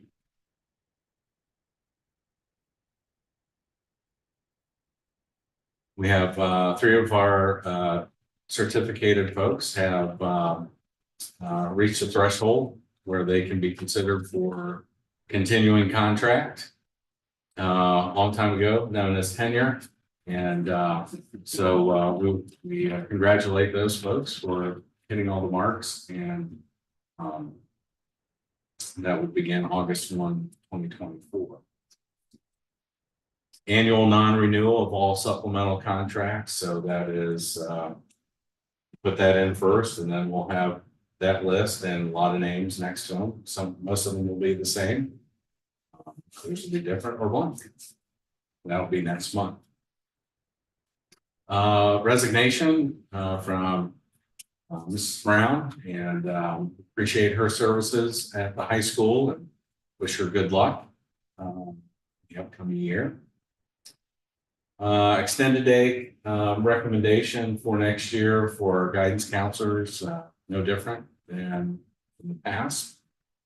So that is up for your approval.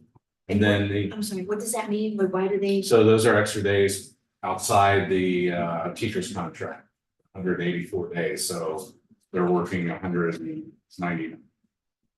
But did they know that in advance, or did something happen that required them to?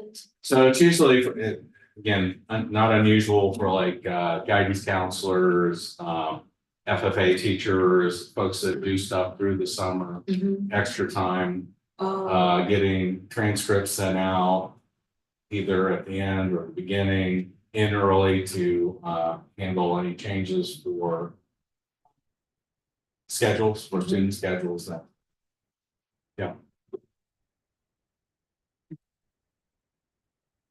And then item G is the monthly approval of certificated subs.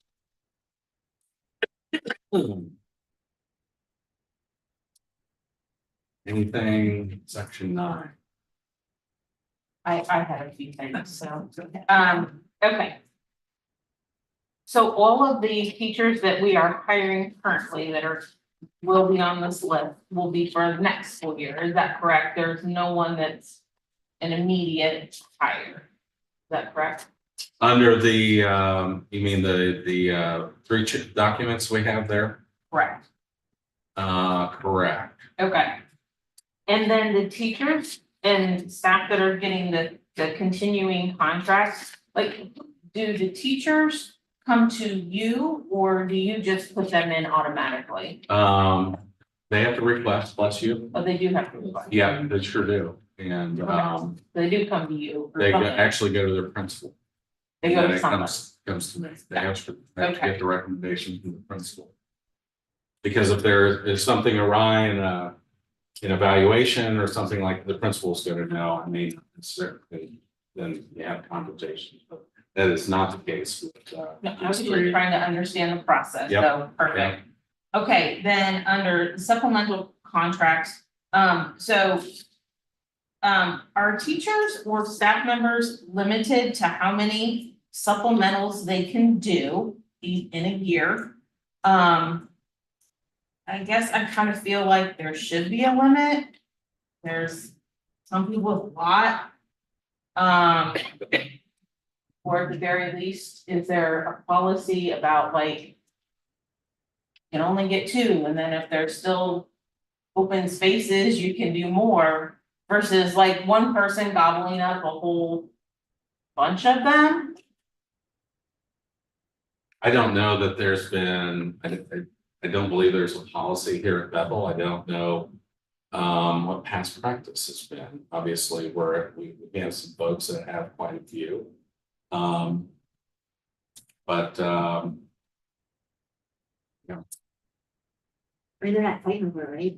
I mean. no, No, you know, usually when you we do the non-renewal, there's always, you know, it's, we have a month until we make recommendations, and usually principals will get a sense that there's somebody else out there that's kind of interested in doing yearbook, or maybe doing student council or something like that, and it's an opportunity to maybe make, you know, go in a different approach. So how, I'm just trying to understand the process, you know, so if, look for supplemental, like, is there a sign up sheet? I mean, like, how do people express an interest? I will get back to you on that Okay. with Mr. Swope, and you know, those recommendations come through him, or, well, they all come through, even athletics. He's the final say with pro sports.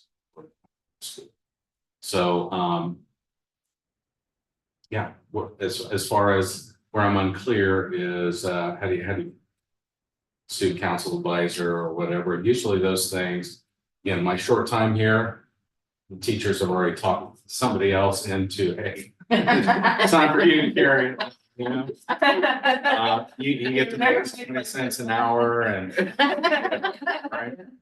So, But some of those, so how do we get to supplementals? I guess I have a question too, like, how come some is just not your job? If it matches up, so like Miss Wolford, I think she has a lot, but they're all related to what she does anyway, so why is it a supplemental and not just part of Because the it's job? outside of the workday, So- it's so on the it's a weekend, it's a Saturday performance, that's the the- evening, So I it's get that. Supplementing their Right. contracts, Mhm. that makes sense. Yeah. I guess, so yes, I would like to, a little bit more about that process. And then. Okay, so the non-renewal of the supplementals, I understand that that's just a formality, every year we have to do, whatever. But if a teacher, so let's say a teacher or staff member resigns in the middle of the school year, of a school year, and they are one of those supplementals. Does the resignation also go for the supplemental, or are those separate positions?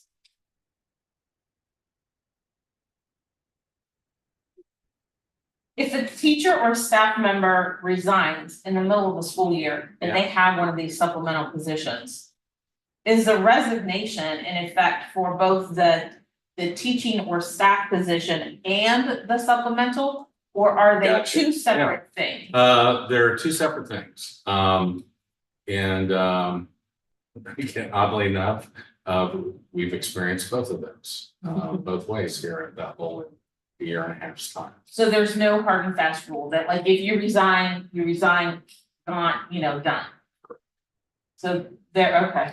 Yeah, and I think Mr. Podgorski would say, if somebody's interested in, like, I want to be done with this, and I want to be done with school play, don't want to teach science anymore, need two letters.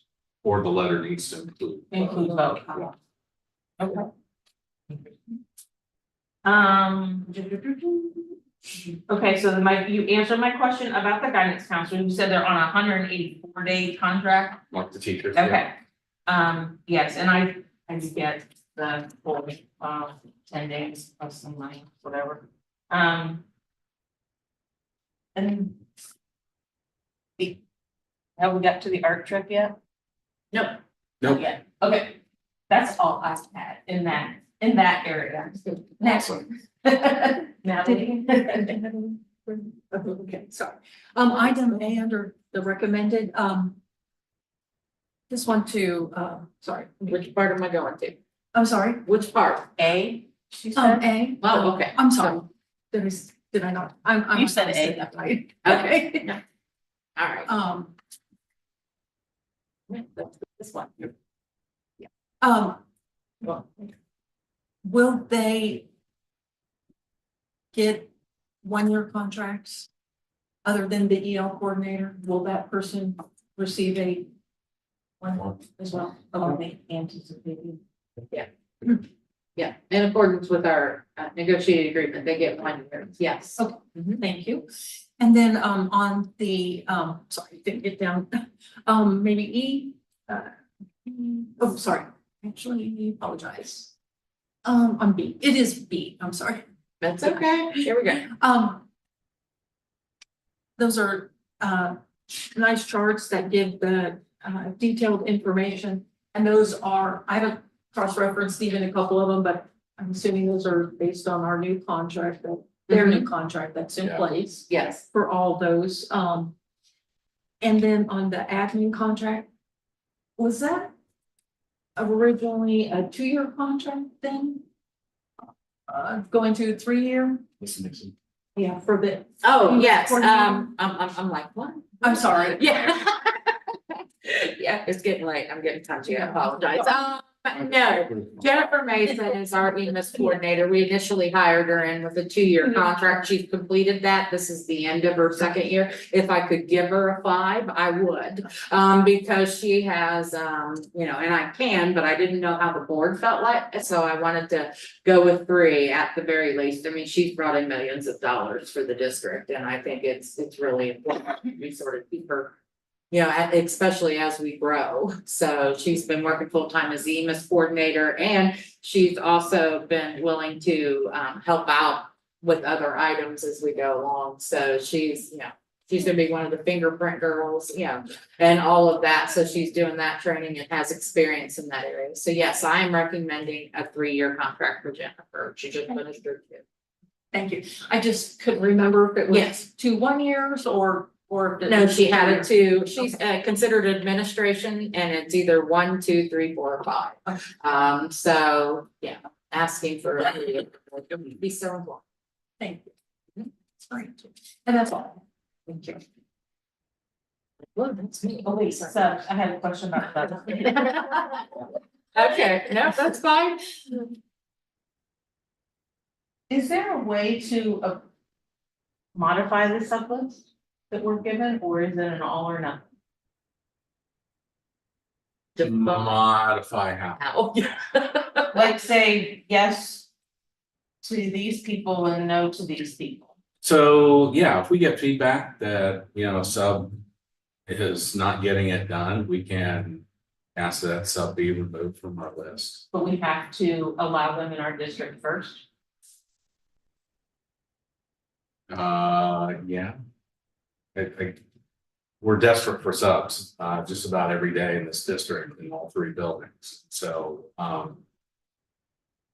you know, beggars can't be choosers, but we don't have to set ourselves up for, you know, other problems. And so, I think maybe twice we've had somebody removed on this list.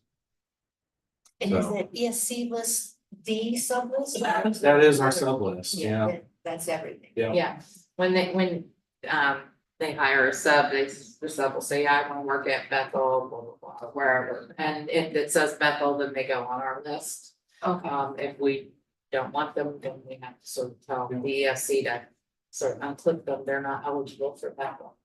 I didn't know if they were just like how we contract out to ESC. I didn't know if it was the same thing with like sub. Have No, our we own pay list, them, and and they all run through our payroll and everything, Ah. yeah. They just do the prelim, right? They do the fingerprinting and the background checks and the certifications and make sure they all have proper licensure in place, Gotcha. and that's the way you guys have done it since before I got here. And so they pick it up in ASOP. We Yes, still use ASOP. yes, they have the contract with ASOP and pay for ASOP, but we Okay. just, our employees use that. And so they just enter their absence and then the subs just go on to ASOP. It'll go on to and pick ASOP up and the pick it, absence. yes. Yeah. Mhm. Unless the teacher already. Unless the teacher assigns it says, to or somebody. the teachers Yeah. can say, no, I don't want that. Yes, correct. I don't want that person, something. So They just can for exclude. clarification then, that since this is my first time, the list of subs that's in there, Mhm. is that the list of subs that's been there all year, or is this just new subs? It's their full list and It's- it includes new people as they come on. So, Or if folks have dropped off. yes. Okay, so it's just a kind of a. It's a fluid, rotating- that's why it's approved monthly. Gotcha. Yeah. That's why we put it out there monthly. I think before I got here, and Miss Reese can correct me if I'm wrong, we didn't have any attachments. We just had the board approve a blanket statement of ESC substitutes, and I started doing the attachments, so. I appreciate. Luckily, that. I was just very He and excited. Shelley's taking that now. So, yeah, but it's a rolling list as people get hired or come on. Yeah. Okay, rolling on to business. Dennis. Business, item 8, want to call your attention to one change in the list.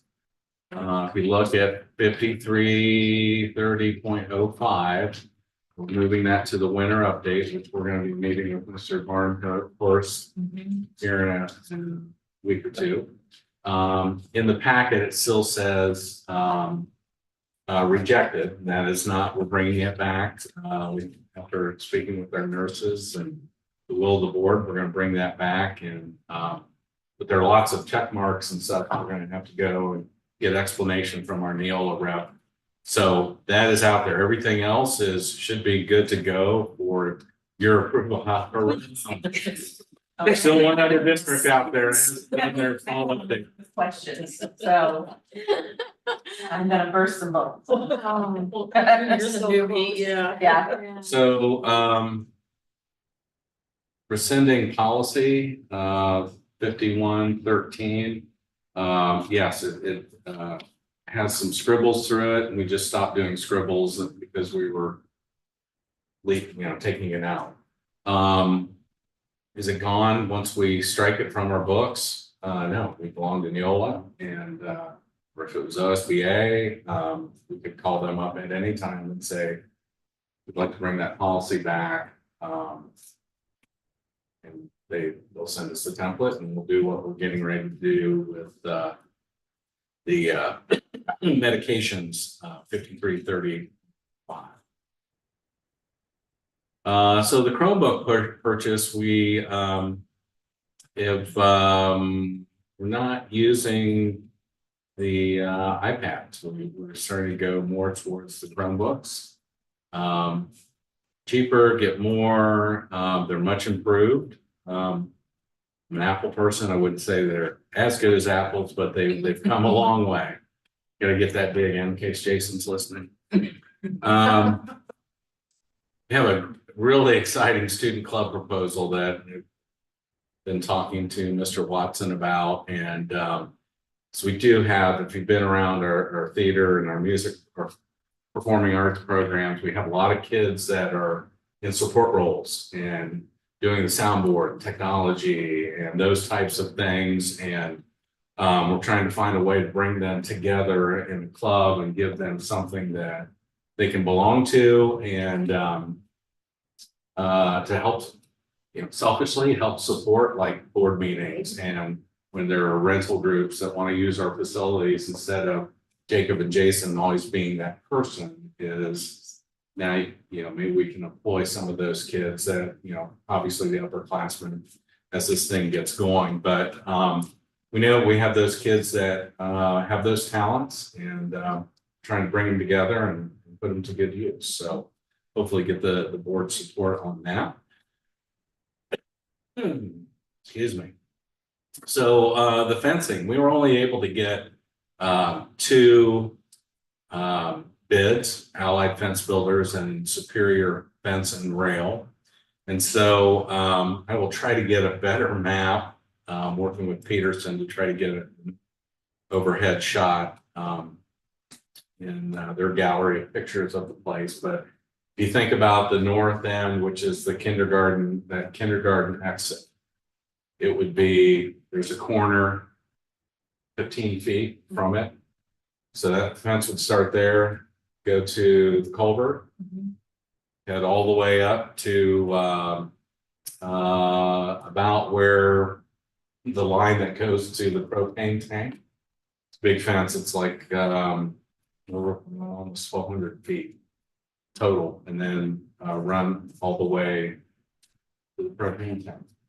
Big, good size project, good size fencing. A gate would be put on that north end, for mowing purposes and safety and security, but, I think most of us agree that that's our biggest fear is that, little one could go out pretty quick, be on Haggard Broad. So, your request went from playground to let's make sure, we think that's as big a threat, if not bigger, as well as kids coming off the playground, going towards the road or heading out into the field. So, you'll see the quote then there from Allied. They gave us lots of different options, but the more expensive one covers all of that entire area.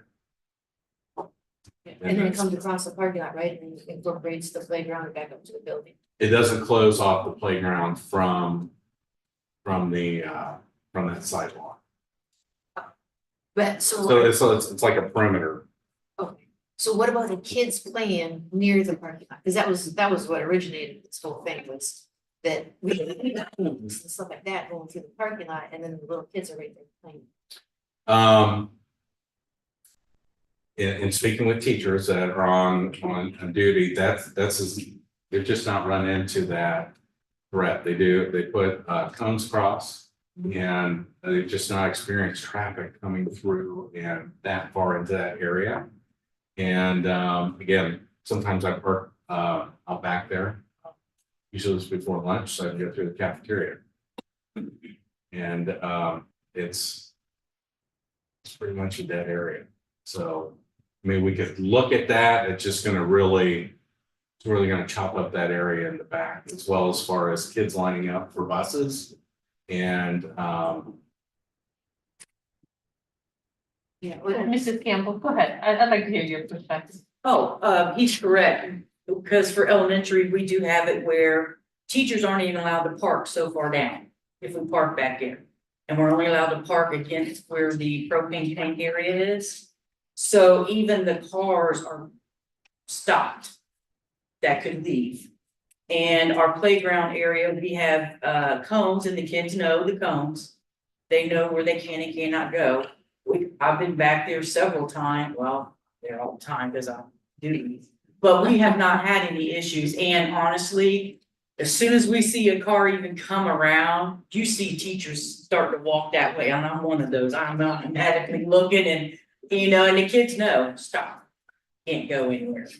So it's not, I don't think it's extensive, if you wanted to do anything, it'd be better to put a gate, like an open swing thing, like beside the building, so people can't go back, but that would be the only thing. It's not an issue with people coming back there, because only staff members go back there, if that makes sense. And what usually about? the cafeteria deliveries are. Yeah, done cafeteria through- deliveries I on mean, remember an when we had the issue. old building and the kids played on the blacktop Yeah, and they'd come back and. right, and we utilize the blacktop. Yeah. Basketball and that, soccer right now, and everything, because, we want grass, we're trying to get seeded in deeply, so we don't have what happened before.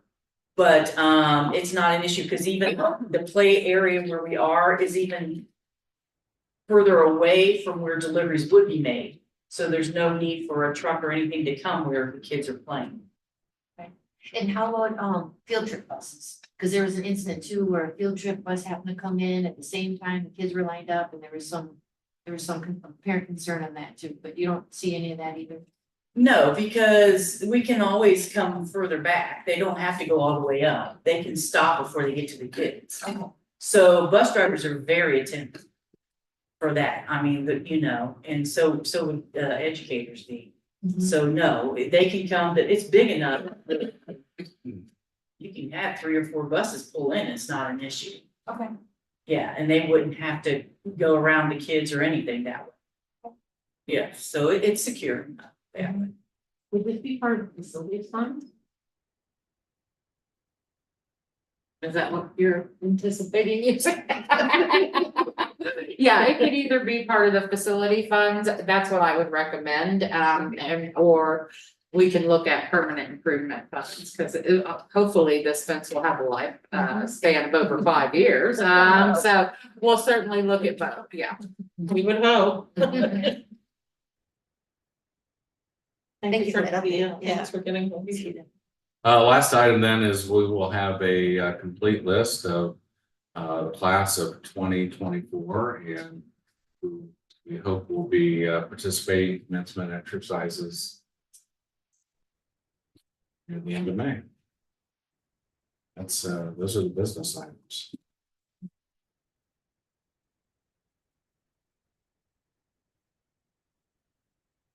So on the policy, as I read through them.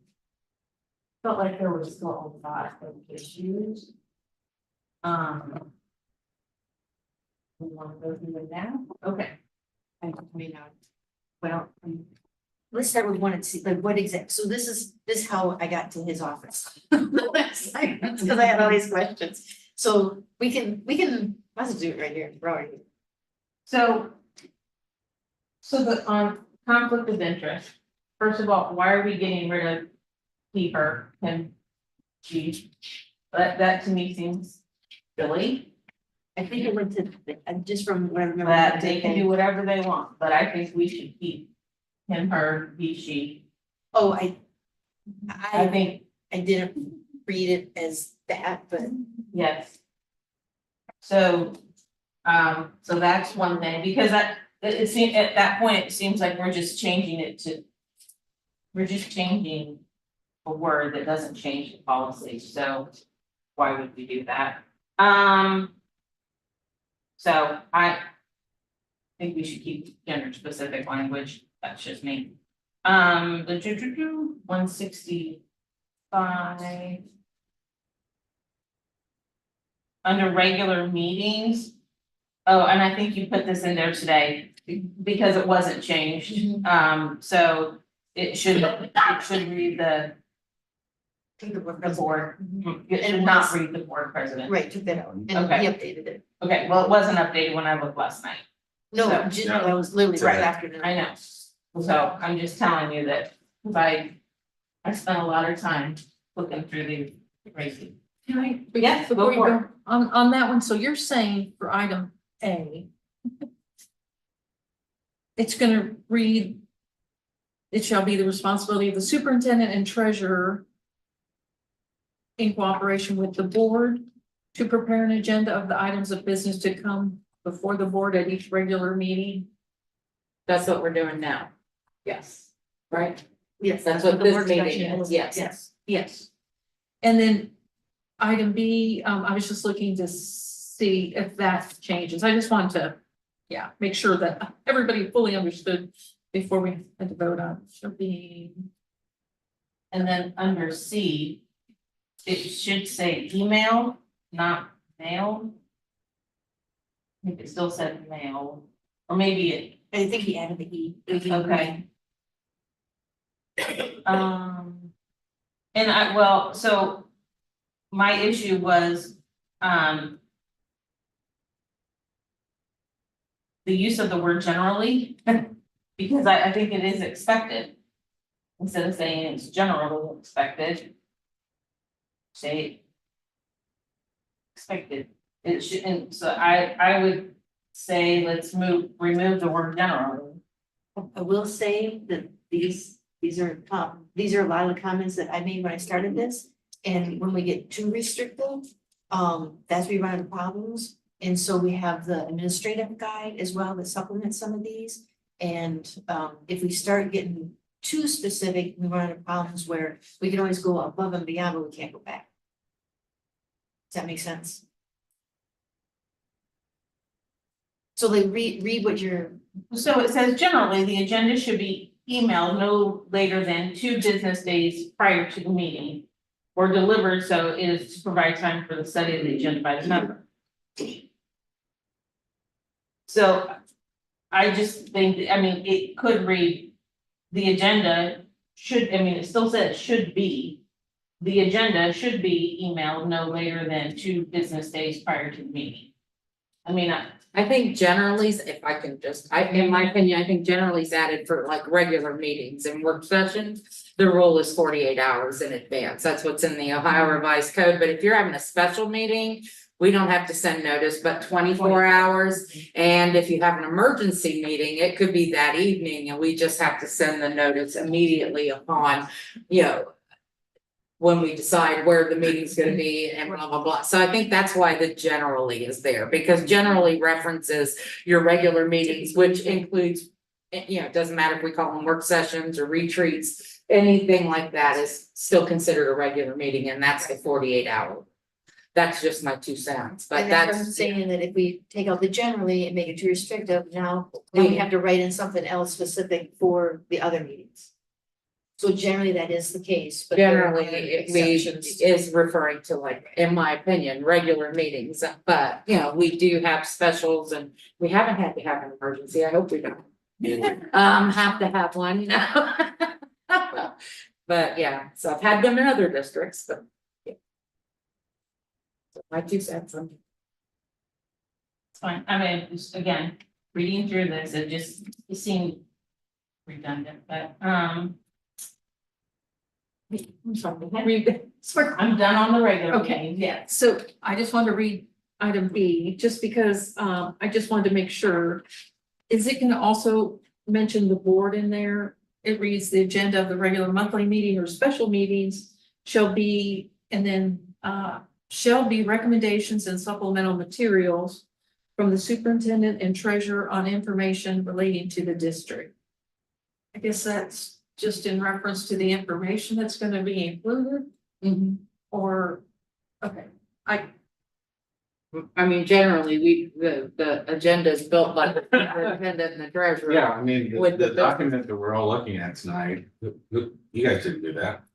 Right, that's us, yeah. That's us. And We so emailed that you when I and read said A put and this B, it's like. Yeah. Yeah, I don't wanna split hairs, but yes, we prepared that initial agenda.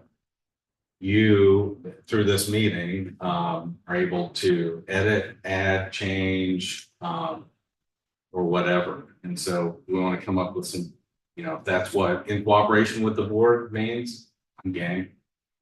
Is that gonna mean the same thing for somebody down the road? I don't. And if we do change it just for that, then we have to go back to the first reading again. yeah, that's painful.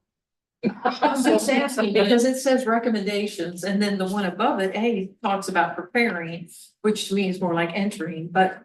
But those recommended, I mean, a lot of that stuff is that's only the treasurer and superintendent Yeah. can make those recommendations. Yeah. Yeah. I mean, I'm just saying. Just- Yeah. In my opinion, I would have thought A and B would have read similar, or had some similar language, but. Thank you for explaining, it's fine, we're gonna do what we're gonna do, or not do anyway, so.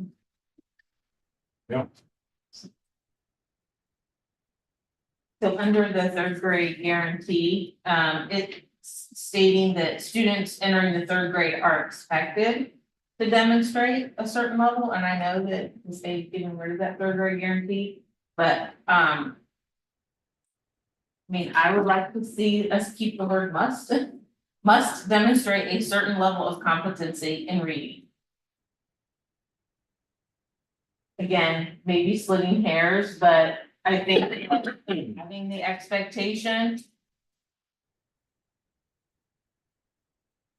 is better than not having the expectation.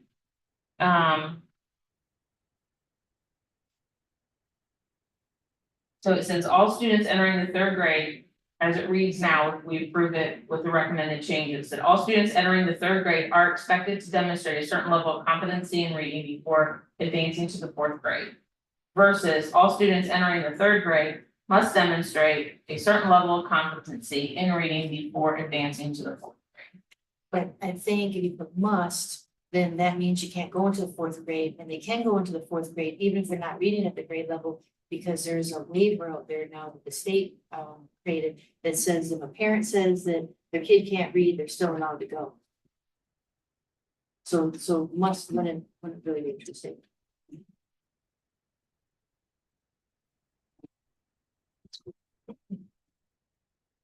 That's my interpretation. I just think it's Yeah. unfortunate, and I think it could be detrimental to, I mean, it's unfortunate. But that's the I parents. understand, Yeah. I understand. Trust me, this was my passionate one. I've ignored that thing a lot.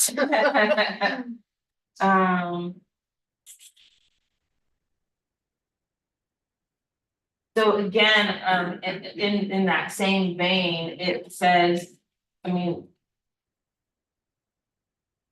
It says that we may retain versus that we will. Again, it's the parent doesn't, I mean, they'll meet with the parent and then they'll decide whether or not they're gonna stay in third or go into fourth. But does it? My question is, does it give us the leniency versus the parent the opportunity? You know, is it for us to say, well, it doesn't say we have to keep them, so let's just.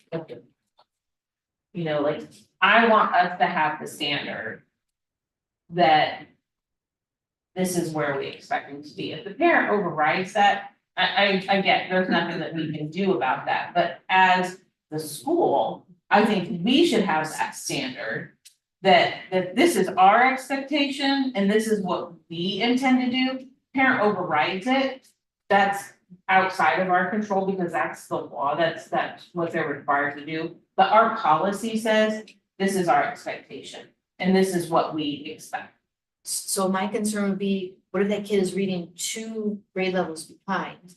And are you gonna hold him back just on the reading? Like, what if he can do math, he can do English, he can do whatever else they do in 3rd grade, but he's just struggling reading, so, and he's 2 grades behind in the reading level, so are you gonna with reading it like that or writing it like that, are you gonna hold him back until he can read at the 3rd grade level? I don't know, No, I mean, again, I think, that goes back to a case by case basis, but. And that's why you can't be too restricted, like, I am a policy person, I love policy, I think that that's what makes this the most efficient process there is, but again, I've learned through this editing process, if we're too strict on that, that 3rd grader will be 15 and still trying to get into 4th grade. Over that one subject. I don't know that necessarily Rachel was saying, forgive me, she was just indicating we need to set good high standards and goals for something to achieve and strive for. And you know, that's what you would want to put out there. It doesn't mean that there's zero tolerance, so if you don't hit that, it's a target.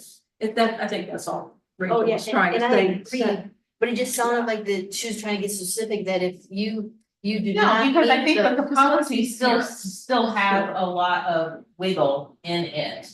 But. You know, in my world, we try to use strong words. You know, and that are clear. So, I mean, just as a goal or a target, but knowing that the parents, I mean.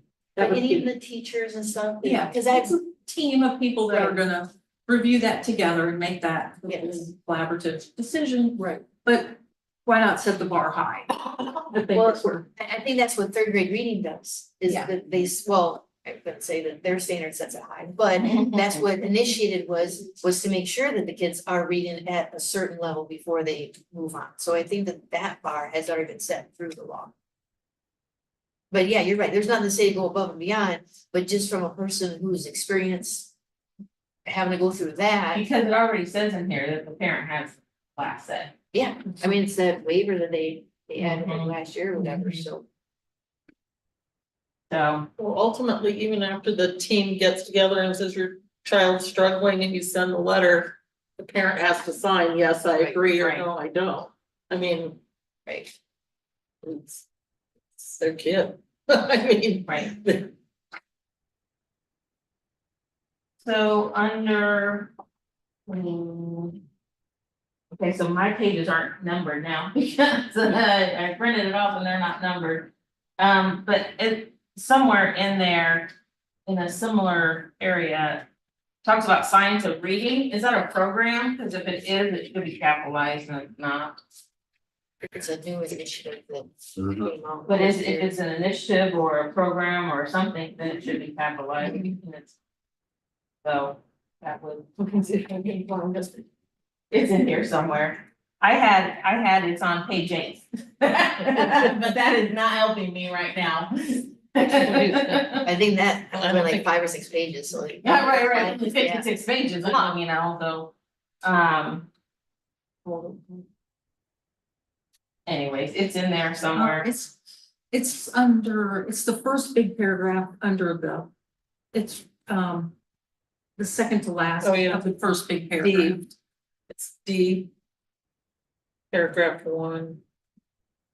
Or item 1, second paragraph. Intervention services should be aligned with the science of reading as defined under state law. Yes, please. I mean, if it's a. It is page 8, Right. Yeah, it is page 8. Had that right. Okay, so. Again, this might just be splitting hairs, page 11, wherever that is now. It talks about struggling reader, again, very vague term.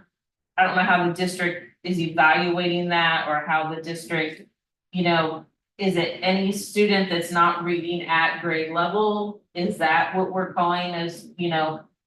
Again, I like to use more clear terms as to what that actually means. Or is it a student that's, you know, more than a grade level? I don't know. That to me doesn't make a lot of sense. So. And again, they have a lot of.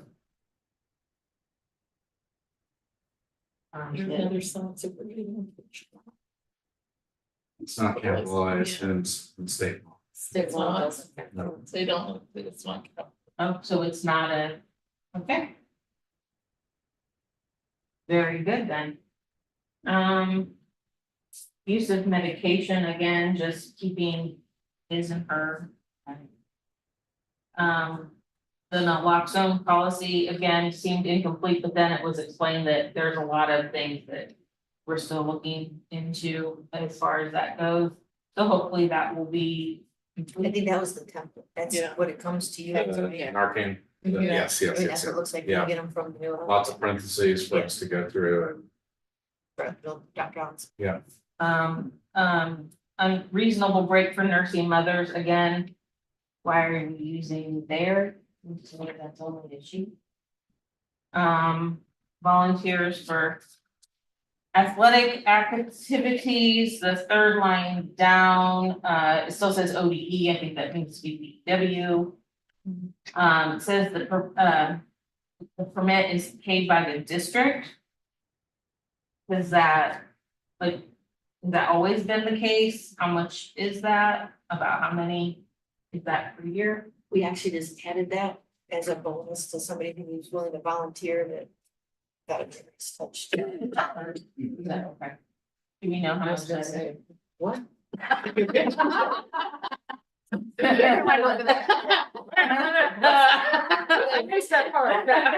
Teacher PO in. So permit for what, public? The athletic Activity. background check for the PAP. Yeah. We did both. So we just thought if they're willing to volunteer, they shouldn't have to pay for all that stuff, Yeah. was the intent. So just for volunteers. Yes. That'll come up. Yeah, exactly. We're done now. So under, again, in that athletics part, page 30. It's looking at 8120. Find it, said.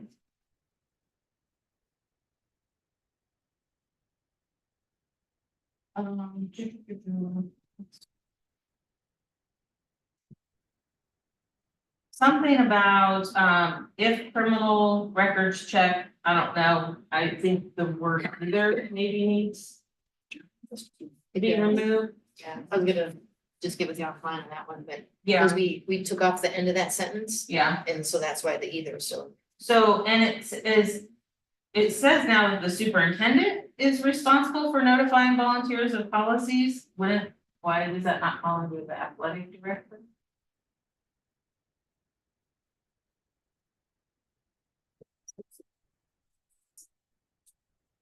Yeah, still working back to Okay. the last change here. Well, it's just superintendent.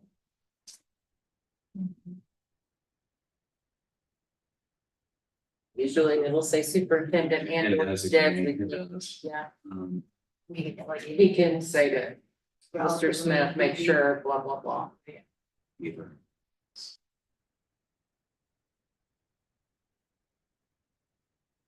Where are we at here? Superintendent shall inform. Superintendent shall inform each volunteer of the district's appreciation for. But it talks about, the approving or notifying them of their policies. Yeah, a couple paragraphs up, it says furthermore, the superintendent shall inform all volunteers who work or apply to work with unsupervised children on a daily basis. This says Yeah. you. I'll have to check why that doesn't say designate, because that usually happens through either the athletic director or if it's a volunteer in the classroom through the principal. Yeah. So right now. it's That you. seems, yeah. Find a lot of surprises when you go through I'm sure. policy. So. I'm sorry. And then. Okay, so it says under the school calendar, it says that the board. At least 30 days prior to adopting a school calendar, the board shall hold a public hearing on the school calendar addressing topics. We did. We did? Right?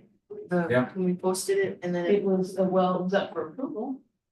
right, but it had been posted last month when you start in February? February is when we put it out, announced it was out and out there for public review and would be 30 days would be the March board meeting and And they reviewed it and then said that the VA had already approved it and I don't think we had any really thing that stood out on it. And then it came up again last month because the hours were updated. It's been up. Yeah. And then we approved it at the last meeting. Just made it sound more formal. So, 8330. Talking about, under safe at home.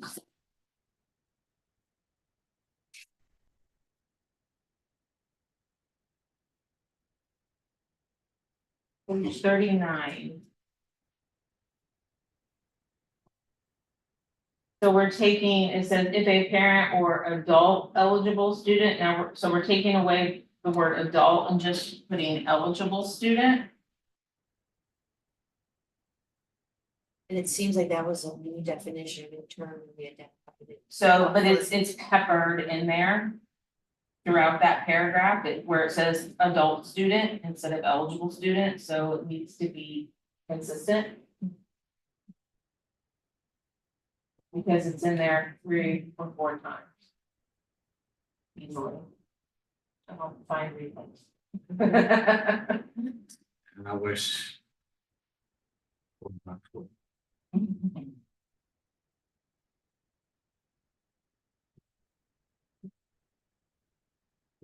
Later, those two. Yeah, there's, yeah, there's two over there, so.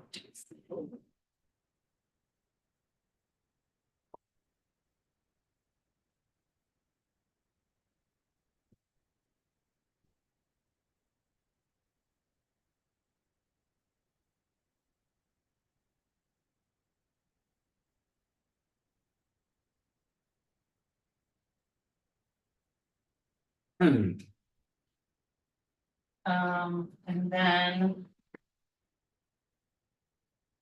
Policy 9160 on page 46. The third paragraph, the last sentence says it's in accordance with. Blah, blah, blah, but no policy is. In accordance with. They're all listed there. Are these the policies then? Cause this said. So you're on 9160. Mm-hmm. So, So in my accordance understanding with, the state is then those are referenced at the very bottom. of The document. Shows revised code 955.43, 1716.02.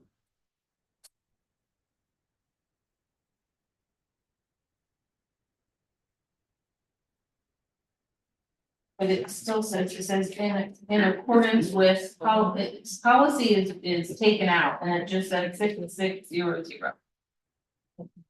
Is that a revised code, or what is 6600? Is that So we're on, just to be clear, we're on 9160. Okay. And I'm looking at the very last paragraph, actually. Third paragraph. Third paragraph. Third paragraph. end of the third paragraph? Is that the administrator?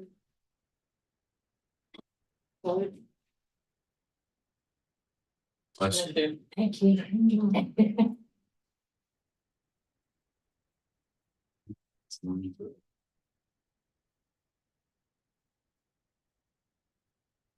It seems.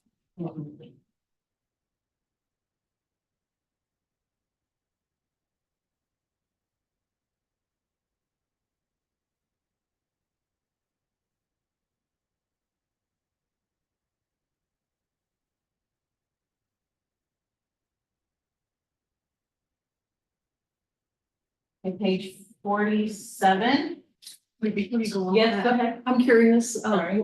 what guidance does somebody who has cash, like over the weekend,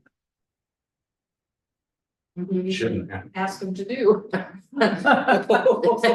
No, there's a locked safe. Okay, Yeah, we make that available. thank you. We try to avoid that Yeah. as much as possible. And I will say that with all the electronic payments that are happening, that it's less and less, that there's gonna be that much cash. Yeah. Yeah, but it's a locked safe. Good point. Thank you. You're welcome. It's good though, because people still use cash. Yes. Okay, so page 47, it says, the board is aware of the increasing desire of many parents and other members of the audience to use camcorders. Now, please tell me the last time somebody used a camcorder. Maybe we They're could. which part? So maybe we can substitute audio visual devices or something like that, but recording device, but maybe take out camcorders, because that seems a little antiquated.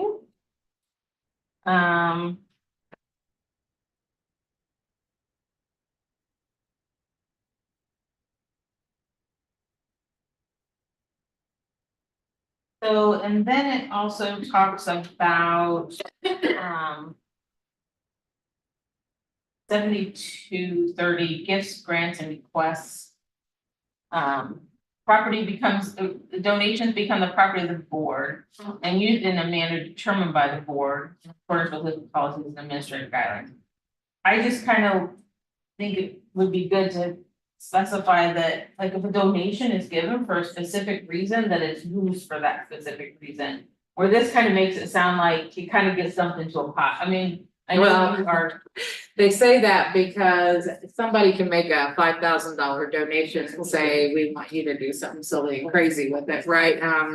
In previous district, we wanted you, we're giving you the 10 Commandments, and we want you to post that in front of your high school. So as an administrator, I understand why you can't do that, but I have to present that to the board, and the board has to say, no, we don't want that, and we're not gonna use it that way. So if somebody gives you a cash donation and they say, we want you to use it for this, you can either say yay or nay, but it's always been sort of a rule of thumb for the board to say, we don't take donations with strings attached, right? Because if you want to donate it to the athletic program, it goes to the athletic program, right? You can't then tell Damon or Mr. Smith that he can only buy basketballs, right? We're not gonna take it in, yeah.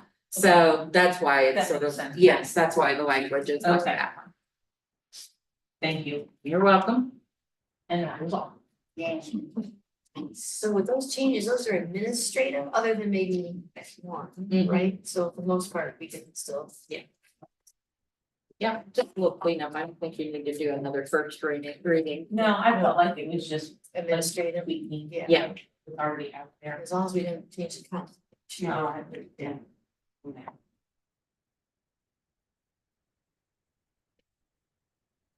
Okay. Oh, and then I did have a question about the Chromebook purchases again. I mean, Julie had brought that up as well. So are we buying Chromebooks for young fives and kindergarteners? And I mean, I kind of have a problem with that. I think these kids have way too much screen time as it is. I think, man, unless it's for like a very specific, like, reason that that's the only way, I'd like to see them not have so much access to the screens.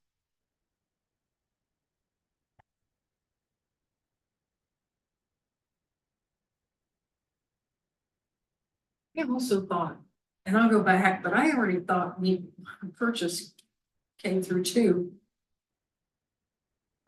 Not last year, but maybe 2 years ago, so just to fill in the gap for those.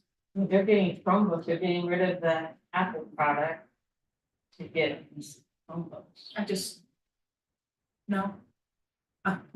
Mrs. Campbell, I just. They're on a road, probably the reason it's written as, because there's a rotating system we have on what's being. Like certain grades are done this year and that year, but yet you still have to have it K-12. Because sometimes products have to be replaced, and if you don't have it stated that way, then it kind of ties hands.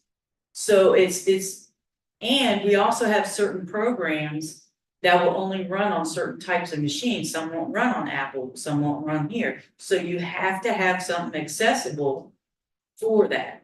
So it's not saying every kid's getting one. It's not what it's saying. It's saying we need those at those grade levels. And in order to have that blanket is because you also have replacements, you have other things that have to be done. So it's not just saying that they're all getting them, it's you gotta have a blanket. These would probably be kept in the classroom. Mine are, but I'm 5th grade. It says And coverage for we test kindergarten. using, you gotta understand too, iReady's done online. And it's a screener now for the state and everything. So you have to have that stuff available to be utilized for the classrooms. The classroom part is different than a one-on-one. Well, we're still considered almost one-on-one because we have one per child, but we have a classroom part that holds and charges them. Kids don't take them home because they're not old enough to take them home. They're utilized within the classroom.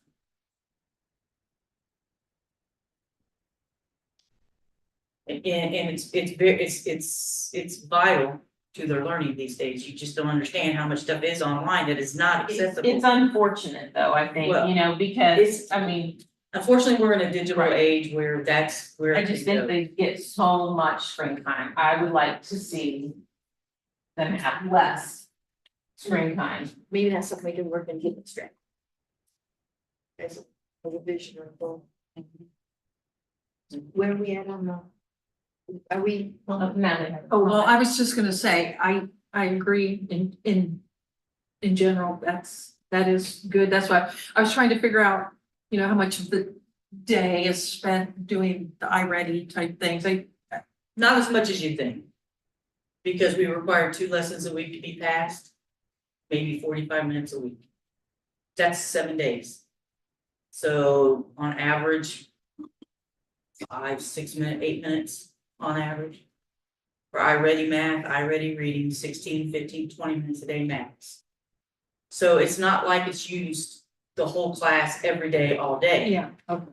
So, you know, but you gotta have things available to be utilized. Thank you for all the information. Appreciate it. Oh, I'm sorry. You're nice, so thank you. Oh, yeah, I was saying, thank you, yeah, for explaining that, yeah, I appreciate that, yeah, because You guys, good? Everybody good? That's what they did. Where are we on the, It about wraps it up. Yeah. As far as the voting items. Which is what we go through on, the work sessions. it also take us back? Discussion. Yeah. Yeah, so, then we can start with the communication book, right? Is that where you're saying we started? 5, did we miss? Did you go Year, further every year. Yeah. So- To the work session. Okay. Yes. Yeah, you're welcome. What do we need? I just wanna make sure I'm making one change. Right, so we're done, we're good with the agenda for Tuesday. Now we're going back to the work session agenda, which is section 5, where under facilities committee, but you had asked, you had asked to add communication protocols, so you want to start with that? Well, we can start with facilities, and I guess I just had a question about facilities. You go to that. Well, I got a couple of things, so can Okay, we just back up? so communication protocol, so I guess I'm just trying to, again, understand communication protocol, because honestly, 12 emails, 15 emails a day is too many. So I think we need to figure out what we need to communicate and what we can combine in a communication and what can be put in shared documents to review. I don't know, I would also like to see, Mrs. Hageman and Mr. Crispin, put their calendar view on our BOE calendar. It doesn't have to be full view, it could be busy, free, you know? So that if there's question that if you're gonna be out that day, put it on your calendar. Can I be at a, you know, a training or something? Put it on your calendar. But I don't know, I just think that it's important for us to have some visibility into that. But I'd also like to, you know, discuss like what, you know, there's gotta be a better way to manage the emails. Well, I will say that this week was probably overbooked because I don't typically email out as much as I do. I like to do it by topic because I want to include anybody, so nobody can be accused of, you know, like, I don't have an agenda, or I'm not doing a plan or nothing like that, so everybody should know everything that I know, and only I know it because of being in the president position, and just like Reagan knows it because she's the vice president position, so there's a lot of things that her and I do on those 2 levels that we do just because of those 2 positions. And so in order to keep up everybody, I don't know how else to do that without not telling. And then I'd like to do it by topic, because then if I send out one mass email and I've got 13 different topics, I would never find it again. I'm getting 4 emails about the same topic. Okay, so I mean, I just feel like there's, again, or then just delete it, I guess. I don't know. I think I'm always coming, and I know when I was in an office too, that we get inundated with emails, but I'd rather have too much information than not enough. So I guess I'd rather be told twice than not at all. for me, it's a lot to keep up with with the job. You know, and I'm open to suggestions, but I'm not gonna leave anybody out of anything that I know. I mean, an example here would be, like, when you sent me this stuff for the strategic plan, I had no idea who we had shared that with or not. You know, so if it could just be dumped into some shared folder. You know, and then, hey, check the shared folder, I put this information in here, this information in here, this information in here. And, you know, I think that there's some way to manage it in a more, I don't know, in a less email environment somehow. I don't, I don't disagree. It's a lot sometimes, but I completely understand. And, I mean, if it's something that's encroaching on your work, are you able to set up, rules to have those go to a different mailbox and have them silenced and then come to them after? I don't look at them until I get home from work, but by then I've got, you know, a lot. And so, because when I'm, you know, when I'm working trying to get work, so it just there's a lot to then catch up, and sometimes if you respond to the first one, then 3 more up, you're like, oh, well, there was more information I should have had before I responded, you know? So, I mean, it's a lot to draft. I can only So, imagine. but it's a lot to. I wanna help you, I mean, I wanna help you, help us, help everybody. So, Yeah, and I appreciate the communication completely. Yes. And that's what we Yes. all want. And I think where I struggle, especially over the past 2 to 3 weeks, with the heavy workload during the day, when those pop up, I have to check at least the first lines to see if it's something I need to take action on immediately. There may be something. Or is there something going on with the school? So I have to look, sometimes I try to do a quick check and then I'm like, okay, set that aside. I've got to come back later because I got to focus on what I'm paid to do. I mean, we used to So- put in the subject block, action required, FYI, you know, FYSA for your situation awareness. I mean, I can do that, and you can look at it or not. I mean, I mean- most of them should be informational. It should, Yeah, because we can't do business anyways. So there shouldn't be a whole lot of right. chit chat anyways. It's just this, here's for your information. You But don't have to read it until the weekend, I mean, a month. but there are some times that things need addressed. Right. And, you know, so is there, I'm just throwing this out there, you know, because I 100% agree. I appreciate the information, I want the information, I mean, we're all here together, but it's hard to know, like, if you're sending 4 different emails, that's a lot for you. So is there a way to put that information in a more central location is all I'm wondering, as far as that goes, because again, I don't know what you're sending. Are you sending them the same Typically, I send thing? everything You're to sending me? staff BOE. Yes, Yeah, definitely should, and you should be able to see that it went to staff BOE, because I don't like to just send you something, then you something, you Just get something. out of But everybody gets the same information, worded the same way, from the same person. But I felt like, I guess I thought for some reason. And for had you, just it sent might the- be, I did send you a couple extra things today, only because we already had that information. And you're probably gonna want it for the executive session, so. I Right, and that's fine, I send appreciate it that, but to- again, can't that be in a shared folder somewhere for everyone to have access for? But we did, everybody, yes, and we're trying to work on that too. So we've got the one shared drive that that's what initiated the shared drive Mr. Crispin set up.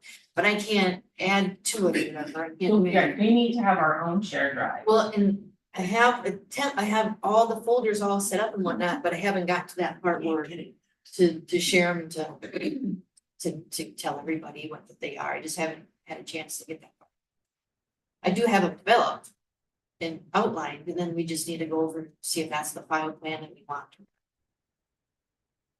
Yeah, I agree with that too, but some of the like the email stuff, I guess I don't know. Or, I mean, you can download it into the shared drive, or not shared drive, yeah, you can put it in your own folder, right? Which I do, but again, it'd be nice just to have it all housed in one spot so that we all know where we have access to the same information. Yeah. For most of that stuff, this doesn't. There's quite a bit of stuff there, but other stuff that maybe would just be related to us, I did try to develop that, but I just haven't got that far as to have you guys look at it and determine if that's the format that we want. But I'm open to suggestions, but I'm not gonna stop sending emails for fear that something's gonna, yeah. Everybody keeps sending, it's all Yes. good information. Yes. I just Like, try to I'm save it for saying- me.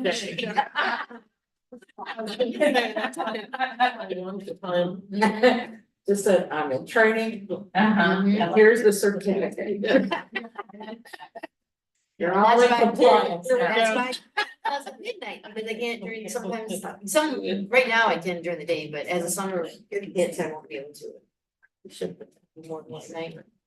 And so my worry is I might miss something if I wait too long, so. And I If typically you try just to, put action item on those ones, right, then, I mean, if we have our notifications off or down, at least we know just by looking, because I always check as much. and sometimes if I don't hear back from somebody, I'll just text them individually, Yeah. say, I sent this.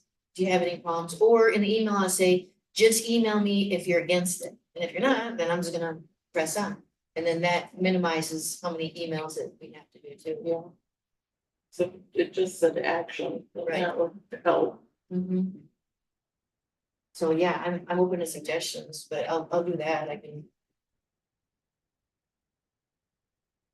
And some of it too is the coordinating, to try and coordinate people's times, and then somebody, so that's gonna take up a lot of Back emails. and forth. I mean, we could always do video calls at night and we can, no, we can't. No. No. We can't, we can't.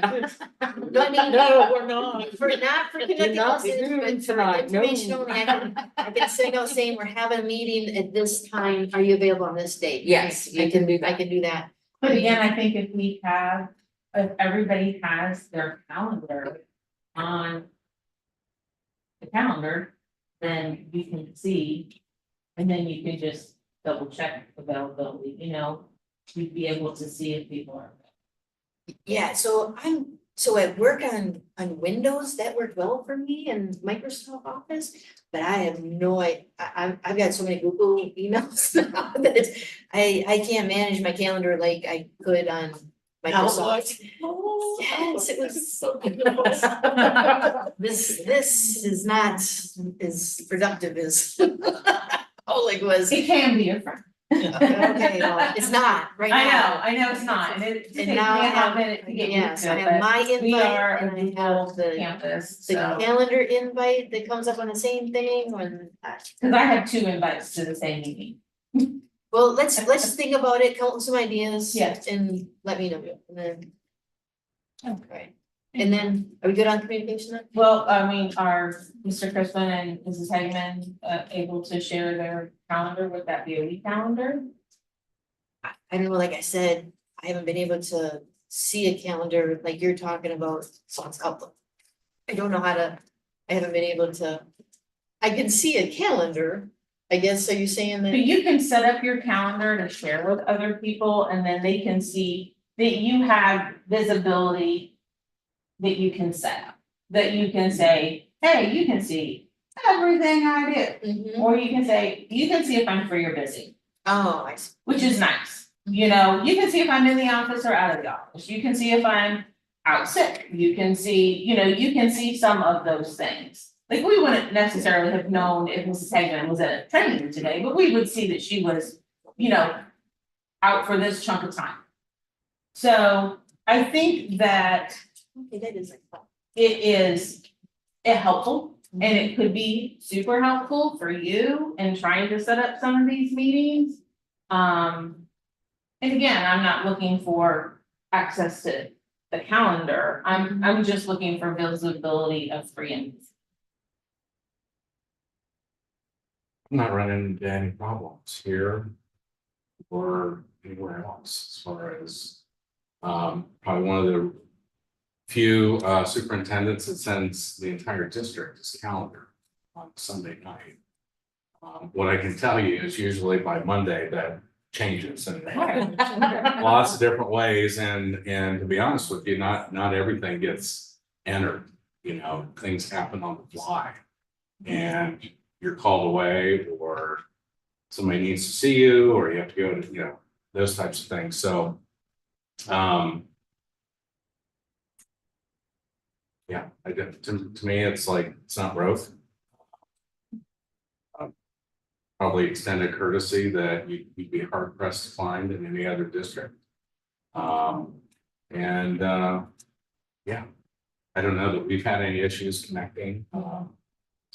So, And I wanna go through and update my calendar to put available, not available, that would be way too tight. Plus I have 13 other calendars, so. Oh, that's gonna be- I have okay. our This one, I district got admin team. First one. pretty much on- husbands, the two kids, I got their calendars, I mean, I would not go into this calendar and I just couldn't, and mine too, day to day and something else. I mean, personally, I don't think it's too much to ask, but that's just, to me, we're pretty open about that, so. Yeah, I can do that, but every time I wake up at 3 a.m. and start thinking about school, then I call you. Say, hey, I'm letting you know, I'm thinking about school, or I'm not finishing, one of these crazy charts and, I mean, again, I just think I don't think that it's every minute detail, I think it's an overall snapshot. Do you get the words? Have you gotten that yet? Are you on the- Yes. Okay, I was gonna say it. But he just said by Monday morning, it's, so, I mean, I appreciate it, but, you know. Are you looking, as from a scheduling perspective? Are you looking from what he's doing to the date perspective, or what? I'm just saying as an overall. It's a whole year. This is it. I know in my office, all the leaders have their calendars, and most of them say busy or free, but. So you can pull theirs up, if you go to Google and just do a search, you can pull both of your calendars up and have it. It's not, they're not hiding. I just pulled them up. No, I mean, I'll share it with all of with my entire office so they know where I'm at. I So send they're them on there. reminders or set up. Yeah. Yeah, I don't Do a search. Well, no, I'm just, I mean, Yeah. I just thought it would be easier if they just shared it with that BOE calendar, then everybody could see it, everybody has access to it. You know? And I will say that like this last month, because of the strat planning meetings, that it's been busier than normal, I would say, as far as like setting up meetings and stuff like that. Anyone else have any comments or? I'm sorry, Jay. Oh, you're fine. What was your final? Oh, any more comments? Oh, okay. I was like, I thought you I asked did, a but I forgot what I said. different question. She was so surprised. Okay. Good. Right, and then the facilities committee, does anybody have anything on?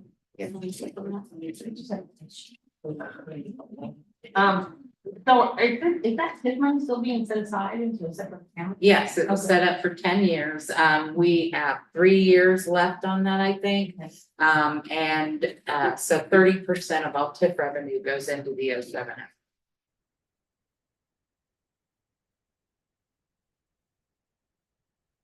So it's not the full amount, okay. Yeah, correct. The thing is that account can only be active for 10 years. So I've asked I've looked into what options we have.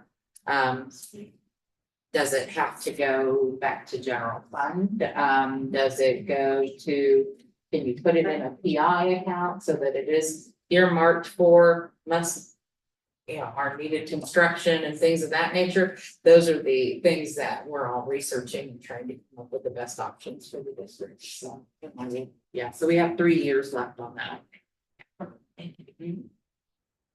So are we looking, Jackie, what's your thoughts? Because I know it's a general category, so to speak, because way back, maybe in January, we had a couple thoughts of how we wanted to move forward with facilities. And so is there like 2 subdivisions or, that you're requesting? So I think that would be up to the facilities committee. So I'm looking, so now that we understand the facilities committee, or not mine, but my suggestion or my thoughts. Right now it's just set up as a punch list, right?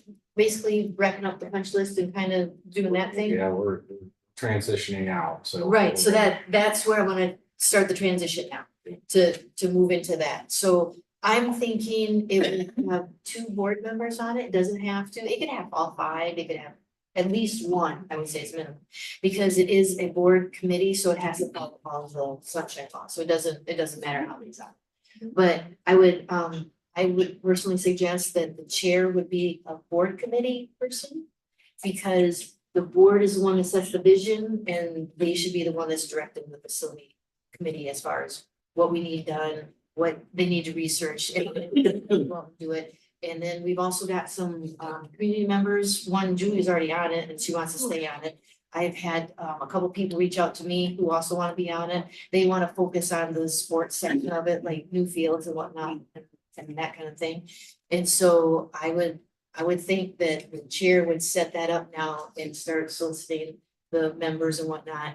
And then as we build our strat plan, we'll have a clear vision of where we're going, whether it be, we have to start adding within the high school, the middle school, look at the elementary or whatever it entails, look at the security, all of that kind of stuff. So that's what I'm thinking by, I don't know, I don't even understand, we've already approved this committee. It's still active. Right, it's still It's just active, on but pause. but I think that we need to take that direction now, so I don't know if we have to vote on it on Tuesday to, or just, cause the president's supposed to appoint the people, right? So, but I'm not gonna appoint anybody who doesn't want to be on, so if you had mentioned that you wouldn't mind being the chair, but if that's changed, or you wanna be the chair, or somebody wants to chair it, then I would need to appoint that person, so we have to do that in public, we have to do that.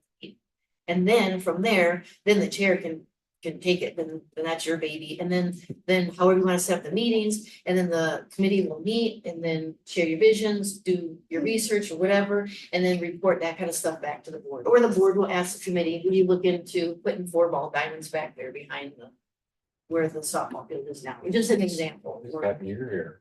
What's that? Somebody got to your ear. Yes. But I don't disagree. I do not disagree at all. And he is willing to take it on. So there's an argument for both about subcommittees, not subcommittees. I personally would split it up and let certain people who have a passion with that run and then report back to the facilities committee, who overall would report back to the school board. So that's what I'm thinking.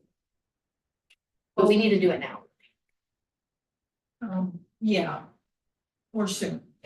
Well, I'm not saying meet next Tuesday. I just would like to appoint and get the ball rolling that, yes, here we have a facilities committee established it's already established, but now we're moving from construction type of vision or task or purpose to a more of a overall planning, yes, yeah. Forecast and yes, Steps. yes. Yeah. And maybe break down, might have like a security team. It'd be up to the chair, however the chair wants to run it, but the board will be the one giving you direction as far as, we want to look at adding new classrooms, or we want whatever the case may be, and then it should fall into the strat. And I will admit, it's been a while since I've read that charter. I probably should go back and read it again. I know, I saw it at the beginning several years ago, but I haven't, I know it came back in, it's in our shared documents. I have not had a chance to go back and read that again, but unless anybody else would want to be a chair, it's something I would consider. And I have been participating at least since I've been on the board, actually, from the beginning, so. And that's why I thought too, that the transition would be nice, because you're already on it. Doing it. Mhm. Yeah, and most of the other members, that are, we would ask to see the current ones if they want us to continue on. And, we've known them for a while, so. Right. But can I appoint you on Tuesday? Yes. Great question. Let me go back to the turtle. Well, you guys can It's up change. to a vote. I mean, you can nominate or vote. Well, I You can know, nominate her. Yeah, I have to nominate somebody. But you can't appoint her, not. Yeah. because Oh, not- nominate, I'm sorry, yes, Yes. well, yeah, nominate, I thought it is appointed. Yeah, I thought it was a book process. You appoint the members, but not the chairman and secretary. Oh, Or I see, anything. okay. So you get do the members then internally pick the chair? Yes. Is that, Just like the board. well, But I guess if the facilities committee is for the board should have some sort of say in. Right? I don't think so. I think it runs just like a board, yeah, just like you all get elected, and then you decide amongst yourselves who's gonna be president, vice president. Well, I guess it doesn't matter to me, as long as the board's vision is I'll double check. translated on the. Yeah, Yeah, there you go. yeah, so if you guys are, I'll if you want, continue as a board member on the committee. Okay. I'd like to continue. yes, I think that, and so then on Tuesday, well, then I don't have. What do I have to do on Tuesday then? Just Appoint the members. but just going to, I know of, well, Julia, I know of, she's already on it, so she's already appointed. I don't have to reappoint you, right? No. Okay. And then I'll just appoint you, and then I will give you the name of the other individual, and then you can look off on the list that she has of the, well, you already know, whoever is existing members, you can contact them. But you would be our belly button then, even if, so if you're not chair, you would still be the person we'd go to. Right? That would be military. I have to look up some of it. I got not a page, what is that? I pulled it up. I'm like, who is It's WA. I'm Googling. I thought I've been doing pretty good with people about it there myself. We're not military, we got different acronyms, I'm like, what's she Okay, calling so- me? In my defense, sometimes they're at 1 o'clock in the morning. Slide back into that. So on Tuesday, we will just mention that this committee is now moving over into. To be on it. if Yes, they're we are looking interested. for any interested, person, because if they want all this stuff done, 5 board members can't do all of this. So that's where it's gonna take the whole community and the whole school district residents to help out. And then I will appoint you, well, you already know, I don't have to appoint you, right? Because you already, I don't think I'm gonna. she's already. We didn't go through this process when I came on the board, but, so. I just backfilled for somebody, because nobody else did, but I wasn't officially. I'm just But you officially. backfilled well. So well, now you're the chair. Yes. Yes. So I will appoint you on Tuesday, and then at that point, you guys work it out as however you're going to organize and do all that, and set up whatever meetings you wanna set up and stuff like that, and then as we work through the strat plan, then you guys will start to get more direction, but you can start thinking about, because you're already on the board, you can start thinking about, stuff that you're gonna accomplish and stuff too. Cause you can't do anything until the board approves it anyways. But it'd be good to start brainstorming and whatnot, and then get everybody else's input and what they envision and stuff like that, so. That sound good with everybody? Plan and come on now, so. So good, because Natalie's doing it. Ding, ding. See, no good deed goes unpunished. Just remember, meetings have to be public. Yep. Yeah. Yeah, just remember, meetings have to be public. Which So, is why I guess before, and we that was usually- convenient. Yeah, usually we Right. did them before the board meetings for that reason. Yeah, because everybody. Whatever That's- works, but just let me know so we can get notices out if we need to. Thank you. You're welcome. All right, good. So now we are back to public participation, correct? Yes. And we had 2. Julie, yep, so Miss Julie Reese, we're at public participation again for whatever you'd like to talk about. Like, what's the cushion for these chairs? So I got a couple things and I added some to it. So this is what I had prepared. I could not attend the last regular meeting because I worked at the polls, but at a previous meeting, our treasurer made a statement when talking about why the position of business manager never came to fruition. It went something like, because a handful of local residents fought it. I did say It's that. not a quote, but something like that. I did, yes. I would like to say that just because only a handful of residents show up and speak, that it does not mean that other residents do not feel the same way. It is an unfair assumption that those who cannot make it to the meetings do not care or do not agree with those speaking at the meetings. Not everyone can make it to the meetings. There have been 2 recent events that should be a wake-up call about the community. First is last year's school board election where all 3 incumbents did not get reelected.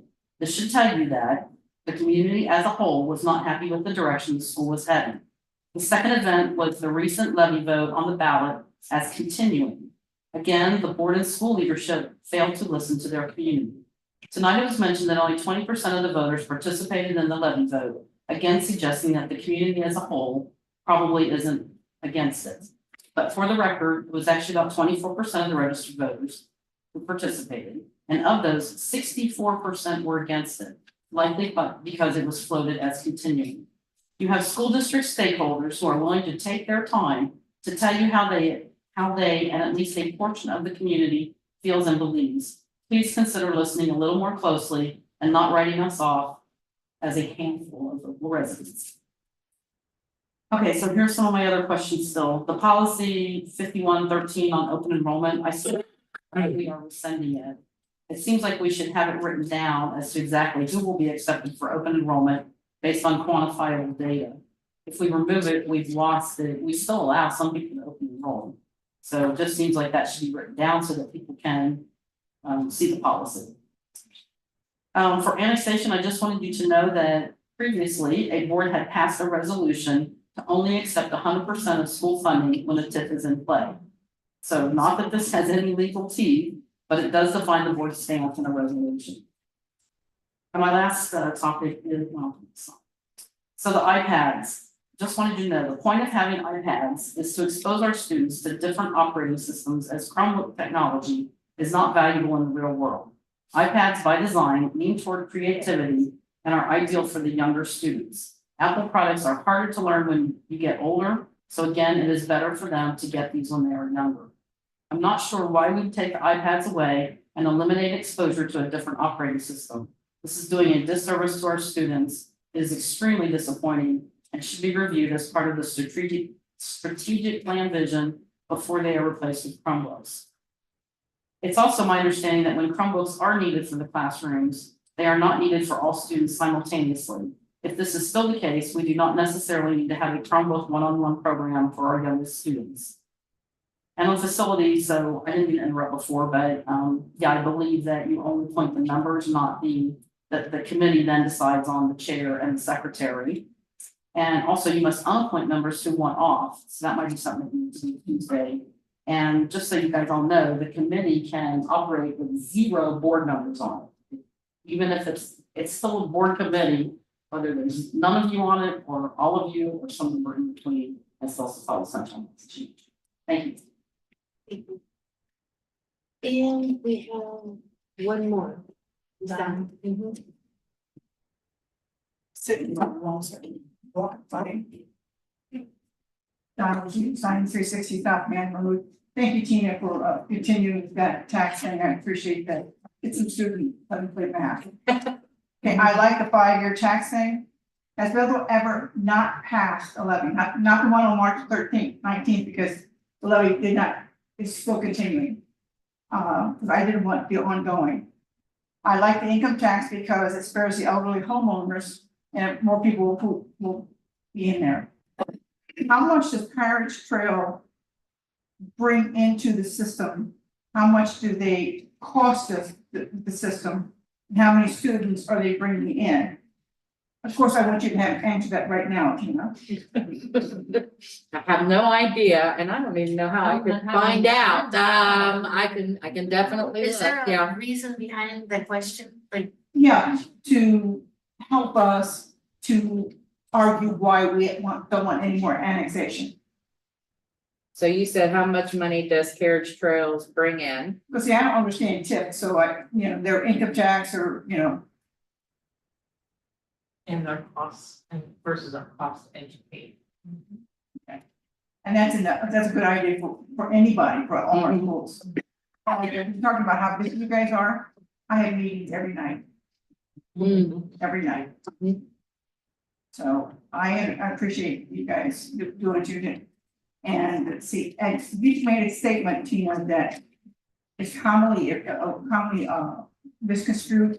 You can post 10 commandments on public property. you could post it in your schoolroom, whatever. Congress cannot set a religion. The Ten Commandments is not a religion. Yeah, Yeah, and we're having a lot of that problem, not here, but there's a lot of people. no, I was just mentioning a case in a Right. previous district, Yeah, yeah. because this one coach was praying on public property, Mhm. and they tried to beat him off, and I said, no, only Congress can determine what prayer is, not the person. So I thank you for your time, and I'm ready to go home. All right. Thank you. Thank you. All right, so if there's nobody else, then we have one go back. Sure. Since you are the vice president. Usurp your ability to attend the annexation meeting if you had really wanted to go during the day. I did not want to. That's okay now, but well, you know the gentleman, I'm gonna get the information from you guys. I'm perfectly fine. Just wanted to make sure your I'm heart was set on that. I'm okay, I'm not brokenhearted. I was gonna have to give up my lunch to get off an hour early to do it, so. It's okay. Thank you. Double check. No, that's fine, I'm okay. And then we do have one item that I know on the executive session that is related to hiring employees.